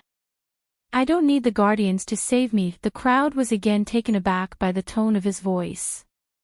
He sounded colder and hostile. Before Peyton could say anything, he turned to look back at Julius. For a few seconds, one could hear nothing except for the waves as they stared at Michael for his answer. And then, after a few seconds of silence, he opened his mouth, "And I don't give a fuck about Phoenix Manor. She hurt my friend, so she will die, ding. Congratulations to the host for successfully being a badass. The reward is 5,000 badass points, ding. Congratulations to the host for successfully being a badass. The reward is 4,000 badass points, ding.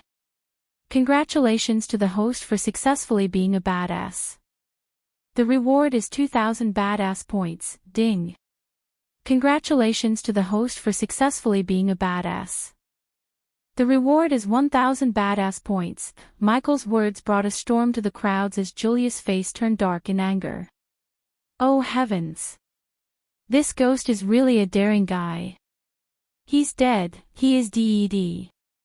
He not only offended a guardian, he even disrespected Lord Julius in front of all these people, you little bastard. Do you think you can come to my island and disrespect me and leave this place alive? Julius' killing intent skyrocketed as many people moved a few meters away from Julius, terrified. Brat, are you really going to get yourself killed for a mortal girl? Paul moved forward and asked before Julius could strike him down. Old man, she's my friend and that's all that matters to me. Paul helpless shook his head and said, well, nice seeing ya, brat. Paul moved back to where he was before while Victor glanced at Michael with a small grin on his face. Prepare to die. After these words left Julius' mouth, a gigantic bear claw appeared from Julius' hands and stunned everyone in the scene. What if he could leave this crystal ocean alive, Julius? Just as everyone was staring at the gigantic bear claw made of arch energy of a core strengthening cultivator, they heard a voice. Then in a flash, Victor appeared beside Julius. Humph, if he can move 10 meters away from where he's standing now, I will let him and that girl live. Michael didn't need any help from Victor, however. He knew Victor was trying to make an ally. Kid, do you think you can kill that girl and escape a core strengthening cultivator's wrath? Watch me. Chapter 91, You Gonna Be Alright. In a thick forest far away from the Phoenix Island, a girl was resting under a large tree while a young man was tending to the girl. This girl and boy was none other than Gaia and Michael. After Victor intervened between Michael and Julius, Michael killed Maria by breaking her neck and used the teleportation scroll and disappeared from everyone's sight in a flash. The teleportation wasn't anything fancy, but the moment the system activated the scroll, he and Gaia vanished into thin air. He got a crazy amount of badass points and he wished he could see the looks on their faces. Also before their disappearance, Michael paid the system a 100 badass points to leave a note inside Victor's coat. No. Not, cough. Cough. Gaia's face was full of green veins as she coughed out more blood. The blood emitted a pungent smell and had a tinge of green shade to it. Keep drinking the healing potion. He poured another bottle of healing potion while scanning his surroundings. Fuck, I never thought I would be poisoned by my own poison. After drinking the healing potion, she was able to speak more clearly without vomiting blood. You coated the arrows with your own poison, huh? This poison, where did you get it? Michael was very interested in getting more of this poison because, from the first day he brewed fear toxin, he was trying to make an antidote as he didn't want to be accidentally affected by the fear toxin. To successfully finish the fear toxin antidote, he missed one vital ingredient. The ingredient needed to be extremely potent poison, high acidity level, thicker than the blood. With his knowledge in alchemy, he could find a few poisons matching these requirements except one. The ingredient had to be non-flammable even at an extremely high temperature. And now, he finally found it. I always keep a bottle of my poison in my space ring. Here, take it. She removed the space ring and handed it over to Michael as tears started to roll out of her eyes. Human, I can't believe that I'm going to say this, but the past 30 days were the happiest days of my life. Michael gently smiled as she continued, I only wish you bastard had cured me, but it doesn't matter now. Human, she reached her hand out and grabbed Michael's hand. Tell me the truth, do you really consider me as your friend? She squeezed his hand and weakly smiled. I wouldn't have offended Julius and his entire Phoenix Manor if you weren't my friend. Her loyalty had already passed the 70% and reached the 76%, therefore, he really did consider her his friend now. However, he still had one more trick up his sleeve to massively increase her loyalty. Bury me, cough, in Nagaland, cough. Cough, beside my, cough, mother. Human, the healing potion lost its effect and the poison in her body started to get worse. You're not going to die. Michael wiped her tears and opened the system. System, how long does it take me to heal her? Host, the subordinate has been poisoned by a very potent poison. Simply healing her meridians will not save her. You have to restore her cultivation level for her body to take control over the poison. I hope this is the last thing I do to manipulate her. Michael heaved a long sigh and took the blood-red pill he concocted before leaving the sect. Host, are you really going to take this pill? System, what is too easy to get is also too easy to forget, he said and put the pill into his mouth.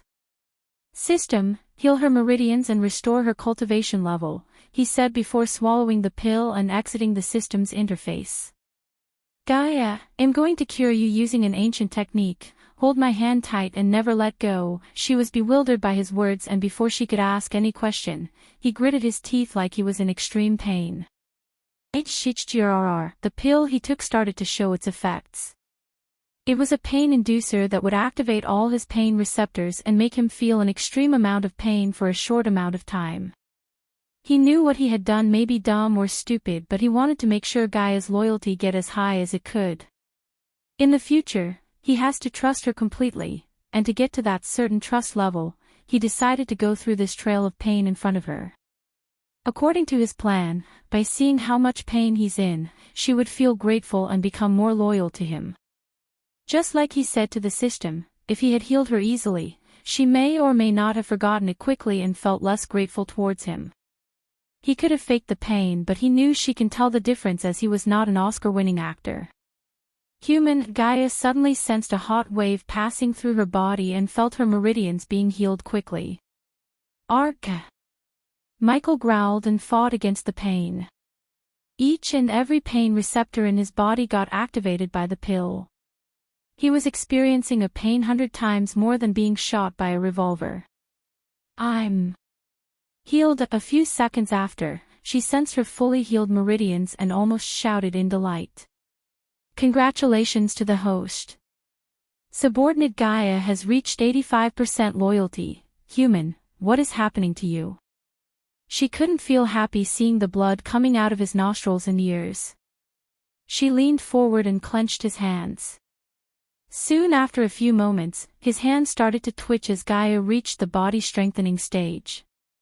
Yet, she was not in the mood to celebrate or wonder how. She was extremely worried looking at the amount of blood coming out of his nostrils and ears and wanted to stop his suffering. Congratulations to the host. Subordinate Gaia has reached 90% loyalty. Human, tell me what is happening to you. Please stop this, I'm healed.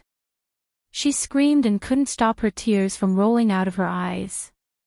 Ghost. There was something in that shout of hers, a pain behind it. She watched Michael's eyes. She felt desperate, angry, and helpless seeing him go through this agony just to save her. Congratulations to the host. Subordinate Gaia has reached 95% loyalty. Congratulations to the host. Subordinate Gaia has been completely healed and reached the core formation stage level 7. 10 minutes after, the pain he was feeling disappeared, but he was exhausted. His body betrayed him as he fell backward, but instead of hitting the ground, Gaia's ample bosom cushioned his downfall. His face twitched when her tears landed on his face as he let out a gentle but weak smile. I told you not. Going to die, you bastard. Don't you dare die on me, Gaia cried and laughed at the same time. Right after that, the healing potion appeared in Michael's hand and she immediately grabbed the potion and poured it into his mouth. While the healing potion was tending to his aching organs and muscles, he opened up the system and checked his status. System version 2.0 Host, Michael Cultivation level, Body Refining Stage, Level 10 Experience Points, 180000/200000 Badass Points, 78,000 Skills and Spells, Wind Blast, LVL2 Responsive Shield, LVL3 Environment Scanning, LVL2 Ignitia, LVL1 Lightning Dash, LVL1 Energy Devour, LVL1 Death Range, LVL1 Techniques, Swords of Destiny, 78% Mastery Occupation, Core Disciple of Sunrise Sect, the Guardian of Sunrise Sect Status, Healthy Goals, Control the World Utility Function, Banker, LVL2, Ratio, 1000 Gold Coins, 5.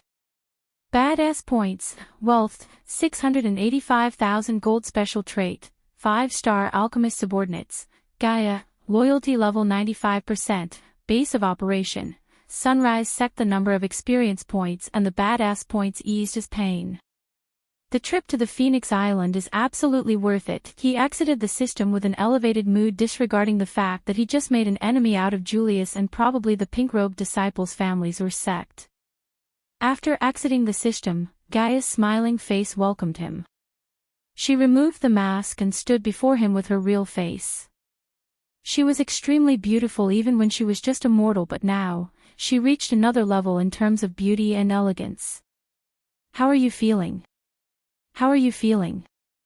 Both of them asked the same question at the same time. Let me, it happened again as the both of them chuckled a bit and waited a few seconds to let the other speak. However, instead of speaking, Gaia walked forward and hugged him tightly. Oh, never expected this. Michael smiled and embraced her back. Unlike before, now she was stronger and powerful than him and he could feel it by the strength of her hug. He knew that if she desired, she could easily crush him just with her physical strength. What the fuck did you expect? This is what best friends do. Michael had never been hugged before like this. There was something so warm, something that felt right, smelled right. On the other hand, Gaia felt her body press in, soft and warm. This was something she'd waited for, prayed for. She inwardly thanked her mother and hugged all the tighter. A friendship like this was to be cherished for life. Finally, both of them felt like they were home. Chapter 92, You Can Let Go of Me Now. Michael patted her on the back and said. Right, finally, after embracing him for a long couple of minutes, she stepped back with a wide grin on her face. Considering she was healed and reached her peak cultivation level, there were no worries in her heart and that joy brightened her face. Moreover, she finally found a true friend who risked his life to save her twice. Can we go and slaughter that Maria bitch's family now? Because of that bitch, we had to leave the Phoenix Island without attending the auction. She seemed so fearless and dominant. It made her hotter than before.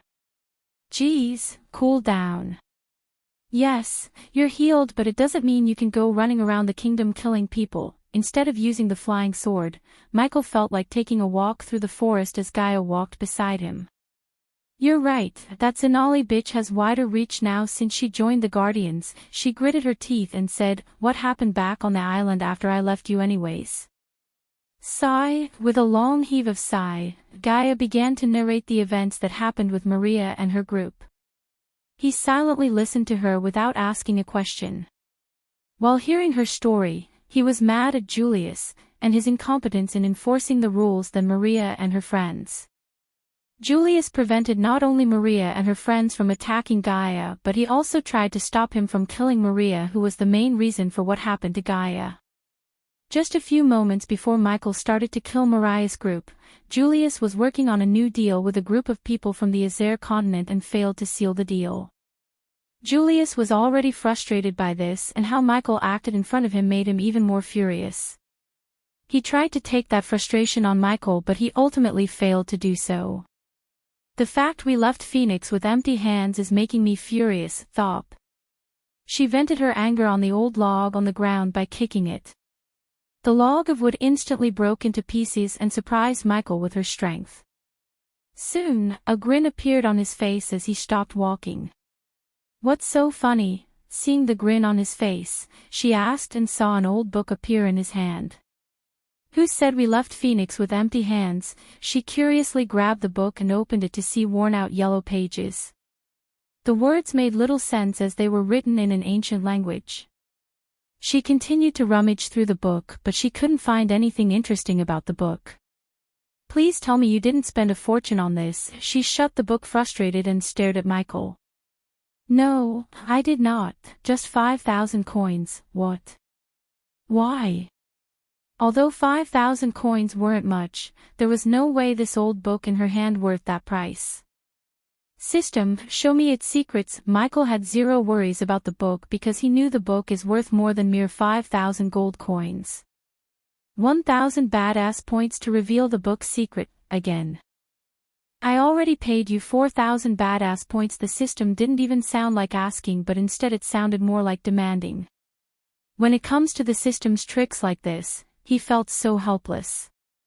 The host can of course try to scour this world for clues while avoiding the deadly traps, decode the book, and find its secret, or you can pay 1,000 badass points to know the secret now.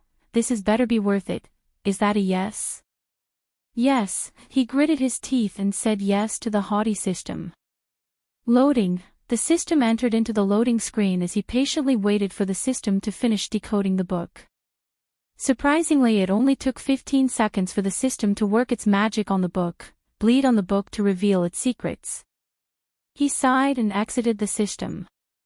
"Why did you pay 5,000 gold coins for this book?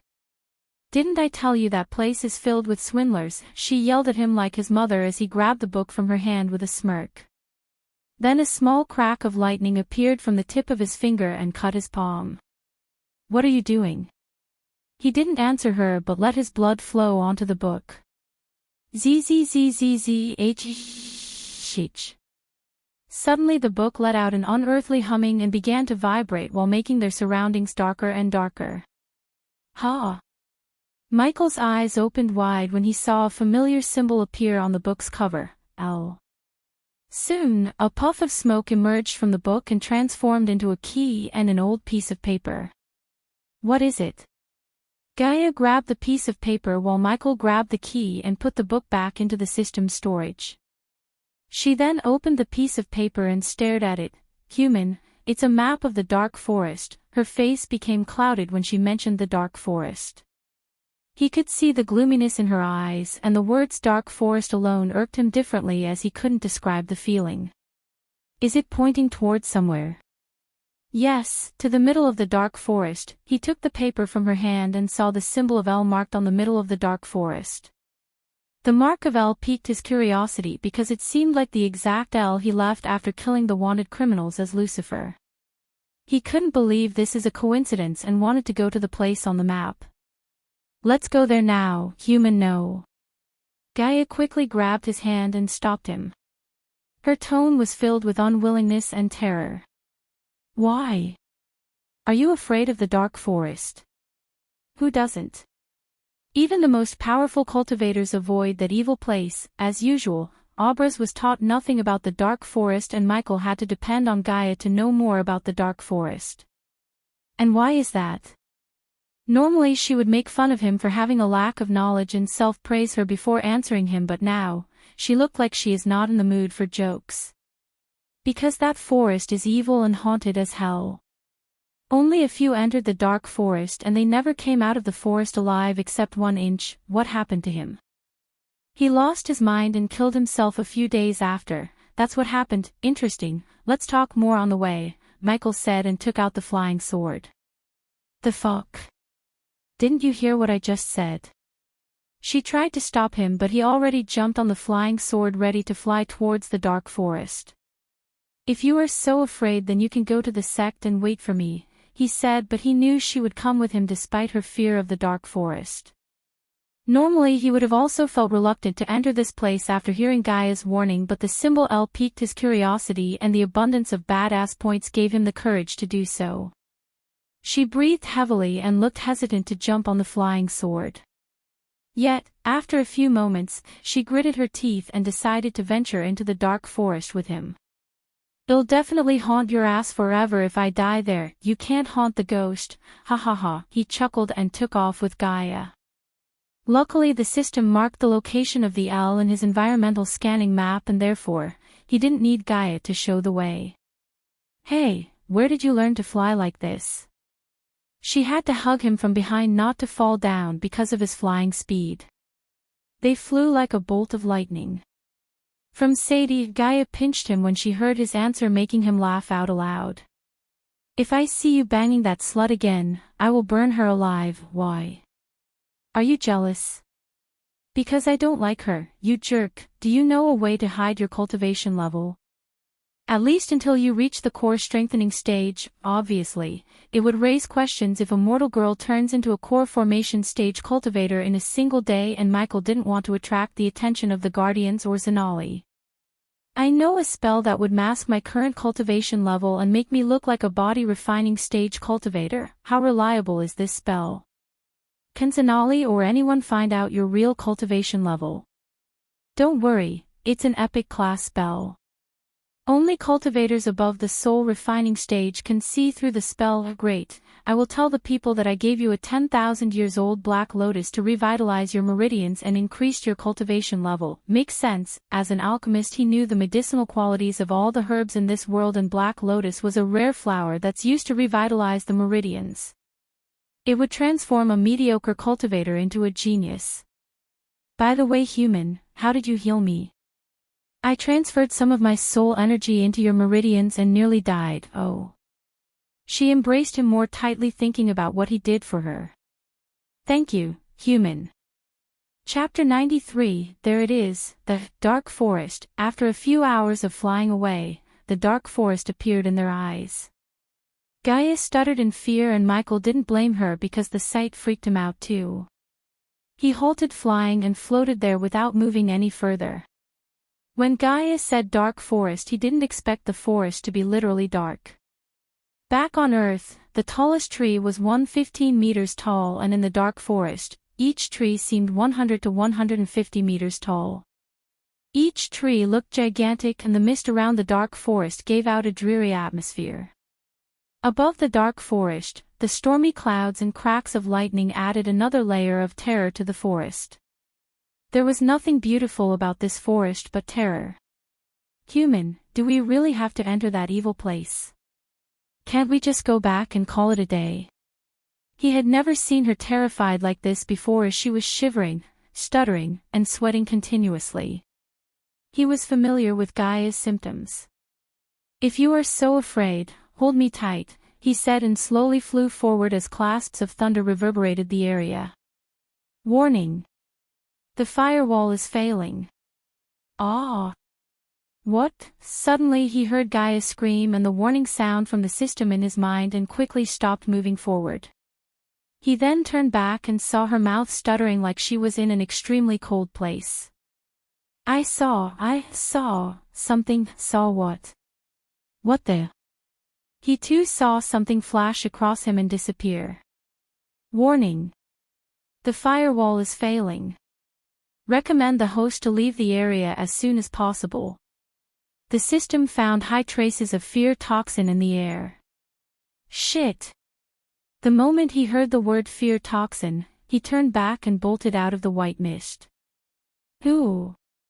Man, you're just seeing things. Stay calm. In front of him, he saw witches and old women on brooms flying around him. This was one of his fears buried deep in his mind. When he was 6 years old, he broke into the orphanage library and read Hansel and Gretel at midnight. Ever since then, he was afraid of witches and freaky old women. His mentor locked him with 20 freakishly dressed up old women in a room for weeks to get him out of his fear. However now, the fear toxin brought one of his deepest fears and made him see old witches on brooms everywhere. Hey, Mickey. You want some candy? He, come to Grandma. He then soon began to hear screeching voices. I'm hallucinating. Ah. Go away. From behind him, Gaia started to scream and fired arrows into the air. System. Want some candy? Even after he opened the system, he still continued to hear the voices and saw the wrinkly old faces in front of him. Where is it? Got it. He was glad to see the failed fear toxin antidote and immediately grabbed it to add the one last ingredient to finish the antidote. Hey, go away. Plop. Ah. He slapped Gaia on the back of her head to momentarily get her attention towards him. Give me your poison. Her eyes were opened wide. He could tell that she's hallucinating and probably seeing something else instead of his real face. Now.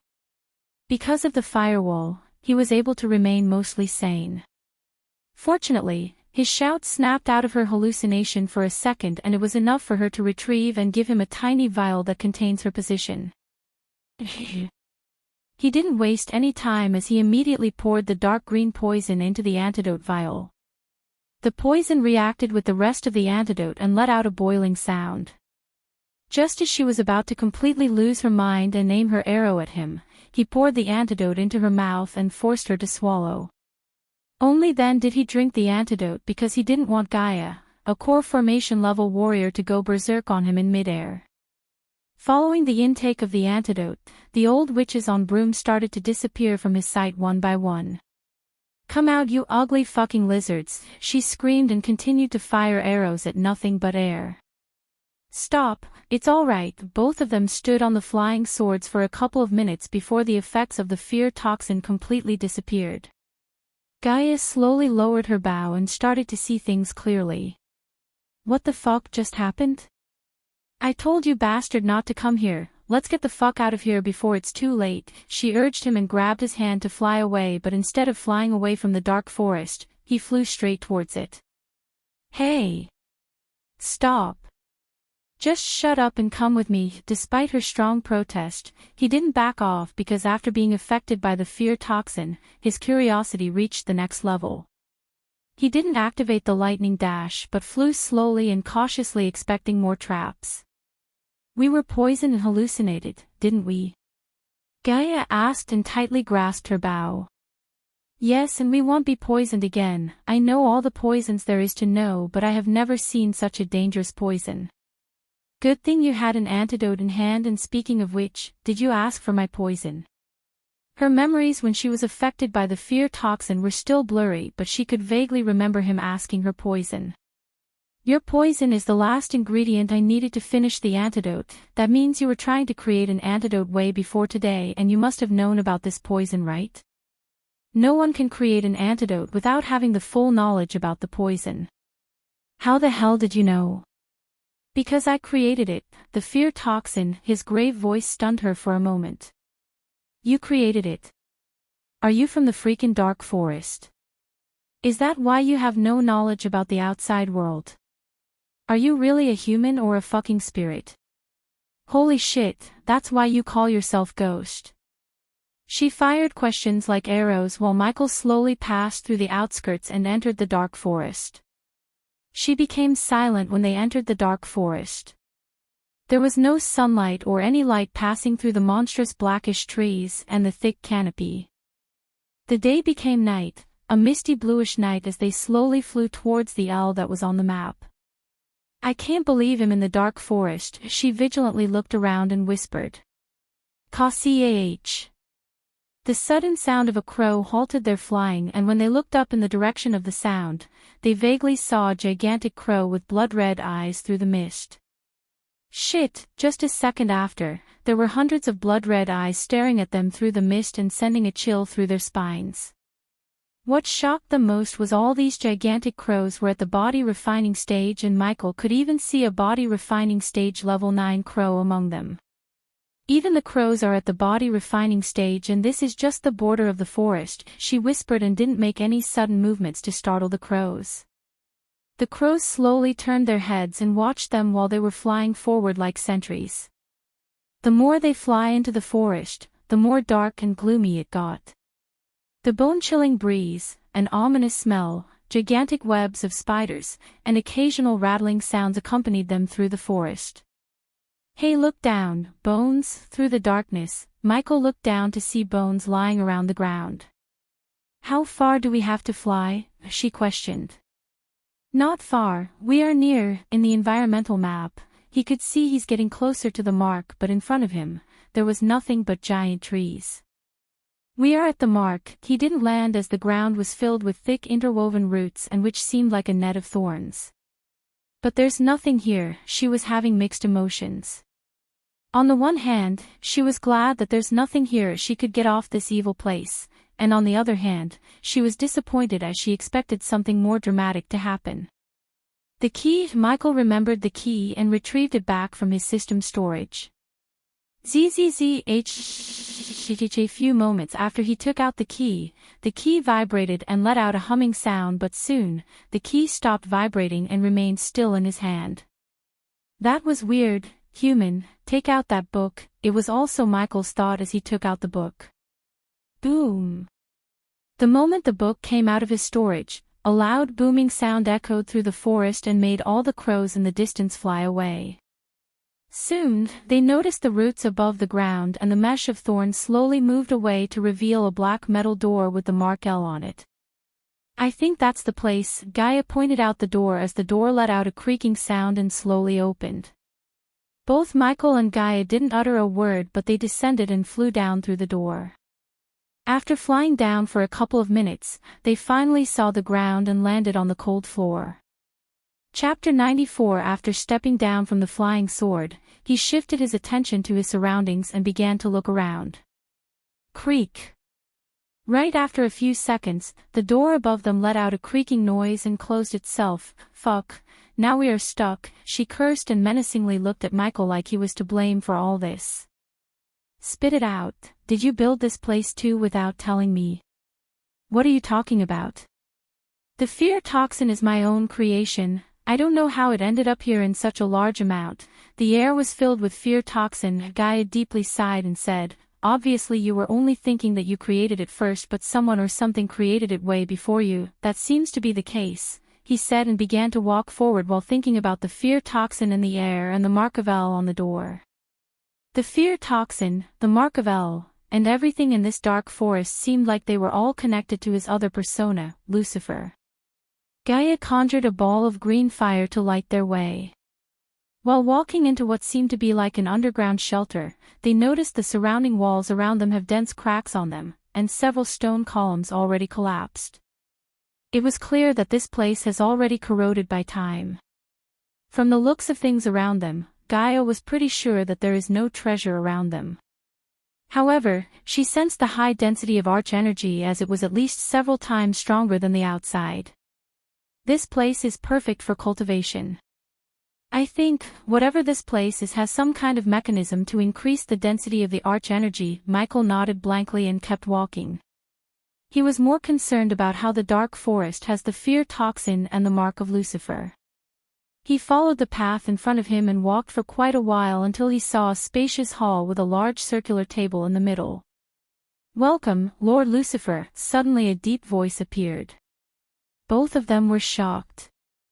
They didn't expect there's actually someone inside, and Michael didn't sense anything. Moreover, the voice clearly said Lucifer. Lucifer.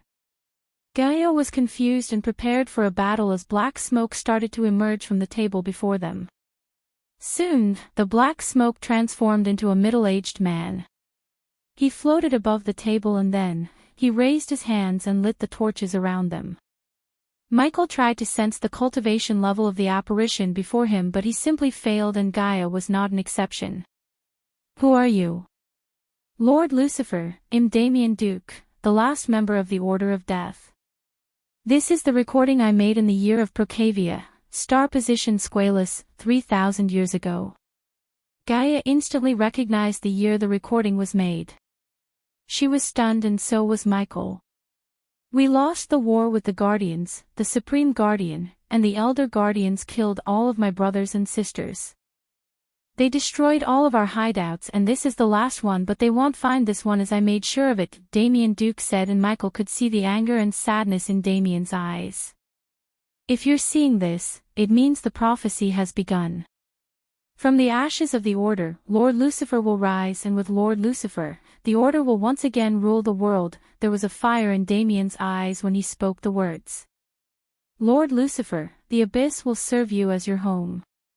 Forgive your subordinates' incompetence for leaving you nothing. The Supreme Guardian and the Elder Guardians destroyed all of our resources and secrets except the book that led you here.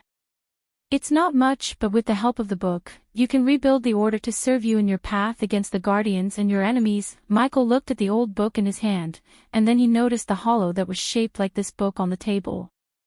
"If you're lucky, you can still find some of the ruins of the Order and pillage what's left of it. Also, Lord Lucifer, be careful, the Supreme Guardian and the Elder Guardians may even still be alive the time you watch this. I don't know whether they know about the prophecy or not, but if they do, I'm sure that they are still searching for you. I did my best to protect the Abyss, but the beasts and the hell gas won't stand a chance against the Elder Guardians." Suddenly the apparition blurred and Damien's voice was abruptly cut off. Soon after, Damien's figure completely disappeared from their sight, leaving with more questions than answers. Especially Michael, he was still in shock and surprise. What he created to kill his enemies and earn experience points turned out to be a prophecy. "System, do you have any connection with this order?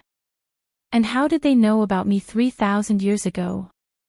System level is too low to answer the host's question. "Human, take a look at this." A few meters away from the hall, Gaia called out for him. While thinking about everything Damien said, he came to Gaia and received another shock. "Lucifer," he mumbled and looked at the painting hanging on the wall. It was the painting of his other persona, Lucifer. In the painting, he was wearing a more enhanced and different suit of black armor, but the red eyes, as well as the skull mask, clearly indicated that the figure on the painting was none other than Lucifer. "I have a weird feeling that you know this Lucifer, human. Besides, he said the dark forest is protected by hell gas and beasts, but we saw no beasts on the way, and coincidentally, you said that you created this fear toxin." Michael could tell she's already started to suspect him that he's Lucifer. "I'm Lucifer." Before Gaia could beat around the bush further, Michael revealed the truth to her. "I knew it." Creak. Following her shout, another creaking sound appeared and made them quickly turn away their heads towards the round table. She showed away all her questions aside and vigilantly followed Michael behind to the table. When they came to the table, everything was the same except, there was a throne in front of the round table. The throne resembled the Iron Throne, except instead of swords, this throne was made of skulls and bones. The throne radiated an ominous aura that made her feel disturbed and slightly afraid. It was almost 2.5 meters in height and 2 meters in width. She silently stared at him, feeling the skulls and bones on the throne as his lips began to curl upwards. Then, with the grin on his face, Michael sat on the throne and felt something powerful run through his body. Ding! Congratulations to the host, the Abyss is now the host's base of operations. Ding. Congratulations to the host for becoming the Lord of the Order of Death. Ding. Congratulations to the host for acquiring a legendary class item, the Abyssal Throne. The host's skill death range has upgraded to level 2, the system sounded in his mind and widened his grin. He knew he can't change what happened in the past or what has happened to the Order or why did the Guardians destroy them, however, he can decide what's going to happen in the future as Lucifer and Ghost. So are you going to tell me what the hell is going on here? Gaia came before him and leaned on the table. System, equip the Lucifer attire, shit. The next moment, Gaia jumped back in shock because she saw Michael transform into someone else or something else in a flash. Lucifer, she mumbled and stared at the red eyes. Although she was a core formation cultivator now, she couldn't help but feel afraid looking at him in front of her. Who? Human, I'm Lucifer, he said again, but this time, his voice was inhumane and terrifying. Ding. Congratulations to the host for successfully being a badass. The reward is 1,000 badass points. He slowly stood up from the throne as Gaia stepped backward. She could sense the antidote in her body fighting against the fear toxin evaporating from his body and preventing her from hallucinating as well as feeling terrified again. What I'm about to tell you must stay between us, because the suit made him somewhat look taller and bulkier, she had to slightly look up. Since she had reached 95% loyalty towards him, he had no problem trusting her. Therefore, he told her what happened to Vardan and the many criminals he killed in Sarton and Bradford. He obviously didn't tell anything about the system's involvement as he said he found the suit of armor in a cave during one of his travels. After silently hearing everything he said, she let out a long sigh and looked directly into his red eyes. What's our plan here, Lucifer? We are going to fulfill the prophecy, you mean? Yes, we will rebuild the order and conquer this world. I will kill anyone who stands in my way. Chapter 95. Inside the dark gloomy walls of the Abyssal, Michael leaned back on his throne after revealing his goal to Gaia. This was not the first time she heard him saying he wants to conquer this world, and after seeing the miracles he performed, she really believed he could rule this world. Give me the book, she asked for the book after taking a look at the book-shaped hollow on the table. Michael tossed the book and waited for something to happen as she placed the book on the hollow. Tap tap. Seeing nothing is happening, she lost her patience and dabbed the book a couple of times. Great, this thing is not working. It seems we have to rebuild this order from the ground up with no help, said Gaia. It's alright, we don't need any help from the people who were crushed by the Guardians. Give me your hand, as he said, he stood up from his throne and came to her. She obediently reached out her right arm. He then took his knife out and cut her palm as she slightly flinched. Why did you do that? Instead of answering her, he kept a hand above the table and let her bleed on the table for a couple of seconds. From this day onwards, you're my second in command. I name you the Queen of the Abyssal. There was shock, delight, pride, and shyness hidden in her eyes when she heard his words. I accept your offer, human. Besides, who else will put up with you except me? She quickly regained her composure and said. With a pride grin on her face, she walked towards the throne to sit as a queen of this place.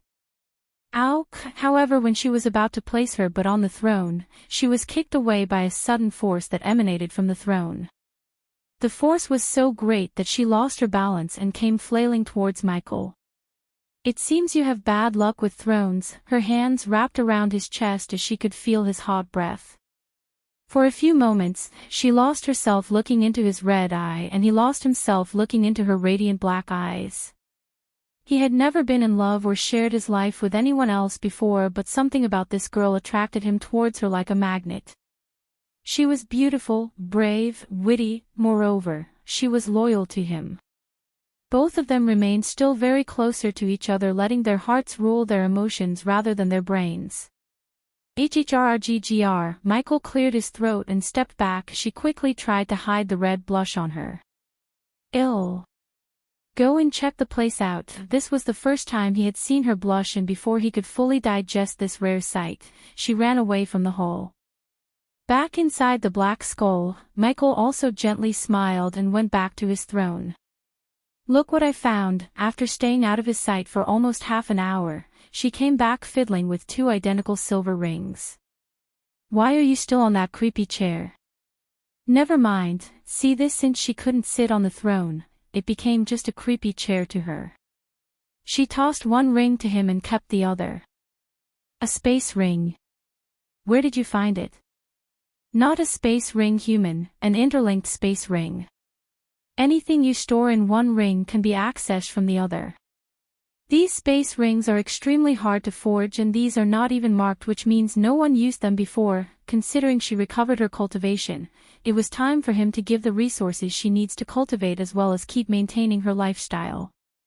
Therefore he decided to put the gold coins in the space ring to share them with her. The interlinked space ring could only be accessed by no one except their owners, so he didn't need to worry about someone stealing it. Compared to gold coins, he valued badass points more, and no one in this entire world could steal them from the system. Also, both of them were not someone who would let someone steal the ring. Gaia, what's mine is yours, and what's yours is mine. He claimed ownership of this ring by marking the ring with his arch energy, and then he transferred all the gold coins into the space ring. I like that, Gaia said, and put the ring on her finger with a smile. So what did you find other than these rings? Follow me. Michael followed her through the dark halls, passing a couple of empty rooms, and after a few minutes of walking, he came before a door that had the L mark etched on it. I couldn't open this door. I guess only you can. Michael wondered how Damien was able to design this place to recognize him 3,000 years after. For now, he was glad that they were able to do this because this place is way safer than the Sunrise sect. Moreover, he could plan his moves freely without worrying about someone spying on him. Simply, this was his Batcave. Kachak. The moment he touched the door, it shook violently and slowly opened. He could smell the ancient air coming through the cracks. The air had an extremely high concentration of fear toxin, and if they didn't take the antidote before, they would have ended up dead in a matter of seconds. Damien obviously assumed that the fear toxin won't hurt Lucifer, and technically, he was right, as Michael was able to finish the antidote. Thinking about the antidote, he couldn't help but feel thankful towards Gaia. If he hadn't saved her from the snake men in the forest, he couldn't have finished the antidote. Although it was highly unlikely he would have ended up dead, he would have certainly lost a huge amount of badass points to the system buying the missing ingredients. He stepped into the dark room, and when Gaia conjured the flame to brighten the room, he was disappointed as the room seemed nothing but empty. The room was not as large as the throne hall, but it was not small either. While looking around the empty room, he frowned when he noticed another small door at the end of the room. What's up there? Probably another empty room, said Gaia, and followed him behind to the door. Wow, his disappointment disappeared in a flash because he was startled by the sight after he opened the door. The sight was so stunning as his eyes and mouth opened wide. In front of him were a waterfall and a small lake. He looked up to see how there could be light coming, considering they were actually underground. Yet, he could see the sky and the clouds. This is a pocket dimension. Since she was a core formation level cultivator, she could sense the runes around the place and be able to recognize its true nature. Is it safe to be here? What if the pocket dimension cut from the real world? This was the first question that appeared in his mind. He quickly stepped back. It's perfectly safe. Once a pocket dimension gets attached to a place, it stays there. Not even an immortal could destroy it. This is definitely a work of a 5-star rune master, and a talented one at that, he sighed in relief. Looking at the beautiful waterfall as well as the blood stink coming from his body, he wanted to undress and take a long relaxing dip on the small lake before him. In a flash, he entered the system's interface and unequipped all his armor except the black boxers he's wearing. Hey! Seeing him suddenly half naked, she screeched and turned around. You're fucking naked. Not completely, he laughed and dashed straight into the lake to relax. After all, he deserved a day off after all the killings and trouble he went through. How long are you gonna stand there and watch, you perverted snake? After a couple of minutes of swimming, he teased her to make her angry. "I'm a pervert," says the guy who undressed in front of a girl. She wanted to kick his ass for speaking so shamelessly, but she ultimately smiled and walked towards him. "There you go, hop in, the water is at perfect temperature, don't mind me if I do, cannonbolt." Unlike he was expecting, she didn't change her dress as she jumped straight into the water cannonbolt style. "Don't you have a bathrobe or something?" When she emerged from the water, he asked. "I left all the clothes I picked at the Phoenix Island, and now I need to go shopping again." "I hate that Maria bitch." Both of them soaked in the water and enjoyed the calmness of the place. After a few minutes, she saw a smile on his face. "What? Do you know what we need to make this place even more awesome?" "No, don't say it, a dragon." "This is one of my calm before the storm chapters, and from the action-packed ride will begin. Also, I'm getting so many questions and comments about the FL, well, I will reveal the FL in the Chapter 96. In faraway land from Bredia, a group of 4 people was kneeling in front of a monument. Other than the tall silver monument, there was nothing in the room. The only light came through the hole directly above the monument and encircled the monument. All of a sudden, the monument vibrated and glowed as the entire room started to brighten up. Among the 4 people, 2 of them were male and the remaining 2 were women, and one of the women had a long pointy ear and glowing gold hair. They were all godlike existence in the world because they were at the fusion stage, only one stage behind reaching the half-immortal stage. However, despite their cultivation level, they were devotedly kneeling in front of the monument with their heads down. Soon a white smoke emerged from the monument and began to take the shape of a man, a white-haired old man. The 4 of them slowly looked up with eyes full of devotion and respect.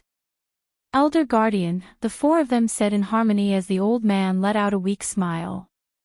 Behind his weak smile, there was a concern, despair, and a hint of dread in his eyes. "Stand up, guardians, you should only kneel before the Supreme One." His voice was soft, but at the same time, it sounded like an order. The 4 of them didn't disobey his order as they stood up to learn why they were summoned, because no one was summoned to this room in 1,000 years. "Guardians, I know what you're wondering." The old man looked at the 4 of them quietly for a few seconds and continued, "Before I tell you why I summoned you all here, tell me what you know about the Dark Age." Each of the 4 had a different expression on their faces when they heard the Elder Guardian. "And what do you know about the Dark Lord?" The moment they heard the name Dark Lord, the expressions on the Guardians' faces changed dramatically. No one spoke a word for a few moments as they all blankly stared at the Elder Guardian like they didn't understand the meaning of his question. Soon, the woman with the pointy ears answered with the deep frown on her face, "Elder Guardian, we all read the grimoire about the Dark Age and the Dark Lord, but..." The pointy ears woman's voice trailed without finishing her inner thoughts. The 4 of them clearly didn't believe the stories about the Dark Lord, but they were afraid of telling the Elder Guardian, yet the Elder Guardian could see it on their faces. "What you read about the Dark Age is real, very real." His voice was grave and the 4 of them couldn't help but recollect everything they read about the Dark Lord in the grimoire. For a few moments, no one uttered any words, but one of the men behind the pointy ears woman slightly shivered in fear. "Then the Dark Lord." After a long silence, the woman next to the pointy ears woman asked the Elder Guardian as he took a long deep breath before answering them. The Guardian Guild Library was one of the most secure places in the entire world.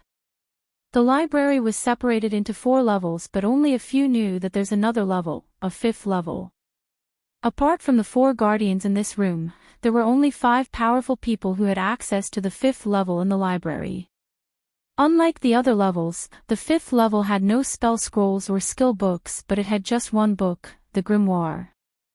No one in the current generation of the Guardians knew who wrote the book, but it was mandatory to read the book after a Guardian reaches the Alpha level. The grimoire contained 2 chapters, one chapter about the Dark Age and the last chapter was about the Dark Lord. Although the book barely had more than 3,000 words, every sentence in the book described an age of darkness and horror. For an instance, the book stated that in the Dark Age, people would be stripped away of their free will and enslaved to one master, the Dark Lord. The Dark Lord is here somewhere in the world Guardians. Until now, the four of them thought the book was just something to keep the Guardians in the line by making them afraid, but now looking at the Elder Guardian's face, they realized the truth and felt a chill running through their spine. If what they had read is true, the Dark Lord's first enemy was the Guardian Guild, and they couldn't imagine a world full of slaves who were stripped away of their free will. Elder Guardian, where is he now? The four of them immediately asked in alarm, as they now knew the threat is very real.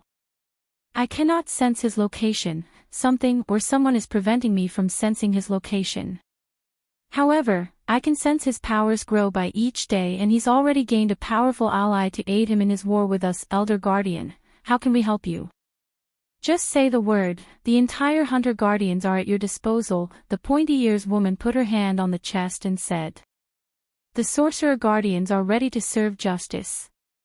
One of the men who stood behind the woman stepped forward and did the same as the pointy-ears woman. The Warrior Guardians are waiting for your command, Elder Guardian. The Beast Guardians are at your disposal, Elder Guardian. There was only a weak smile that could be seen on the Elder Guardian's face, as he knew that no one in this world can stop the Dark Lord except one person, the Supreme Guardian. However, the Supreme Guardian had sacrificed himself a long time ago to keep the Dark Lord away from this world 3,000 years ago. The Supreme Guardian was not the only one who sacrificed himself for this cause, as all the Elder Guardians also made the same sacrifice except the one before the Alpha Guardians. Everyone in the Guardian Guild believed the Supreme Guardian and the Elder Guardians were still alive, considering they had all reached the immortal level a long time ago. Yet, the truth was not what they believed till now. Elder Guardian, if what the grimoire is real, then Elder Guardians and the Supreme Guardian can stop the Dark Lord again, right? Hearing the Guardian leader of the Hunter Guardians, the pointy-ears woman, the Elder Guardian decided that this is the time he tells them the truth before he too passes away, because he was nearing the end of his life. You are confusing the order of death with the Dark Lord, Alpha Guardian.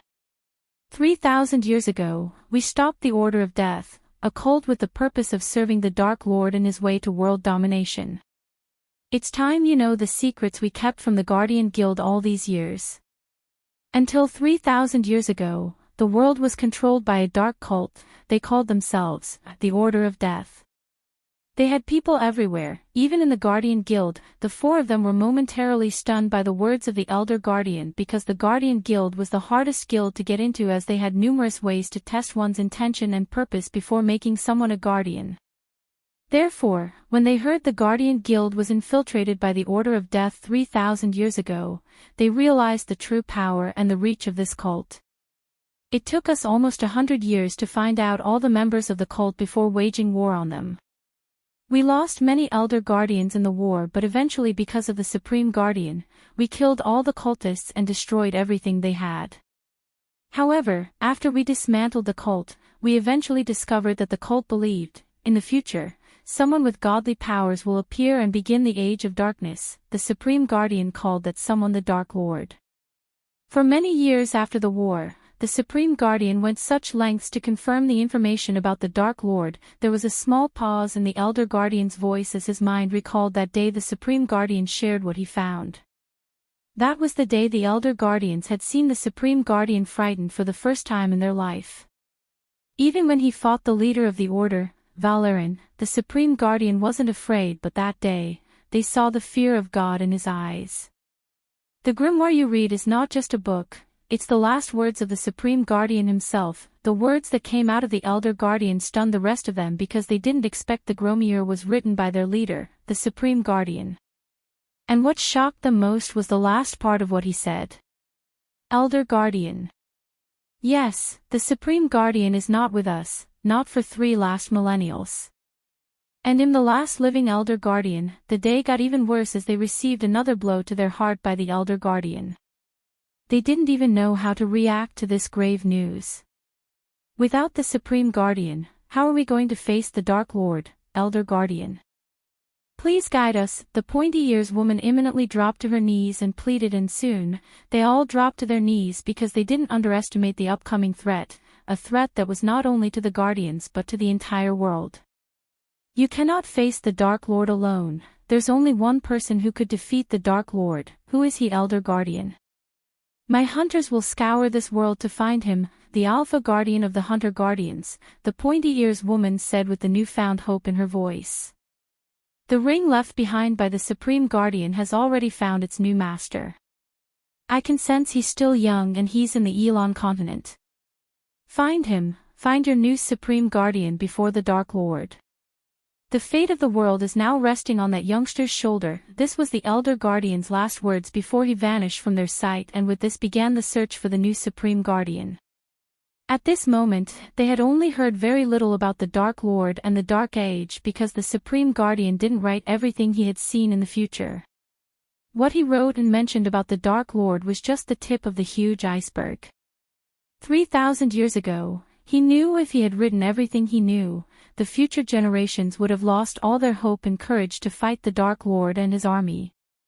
He and his Elder Guardian sacrificed themselves to the gods to cage the Dark Lord in a universe where there were billions of planets with no energy to cultivate. He hoped the Dark Lord would be born and die on a planet with no energy, but even the gods that helped him couldn't stop the Dark Lord from coming to his world. Many of you have already guessed our female lead, but I want to confirm the female lead myself. Our female lead is none other than Sadie. Just kidding. It's our beloved Snakey ===GYA. Hail the Queen. Hope you all are happy with her being the FL, and if you're not, wait till you see the badass moments of Gaia in the future chapters. You're tuning into the Path of the True Immortal YouTube channel. Don't forget to subscribe and join us on this journey to catch the most captivating stories.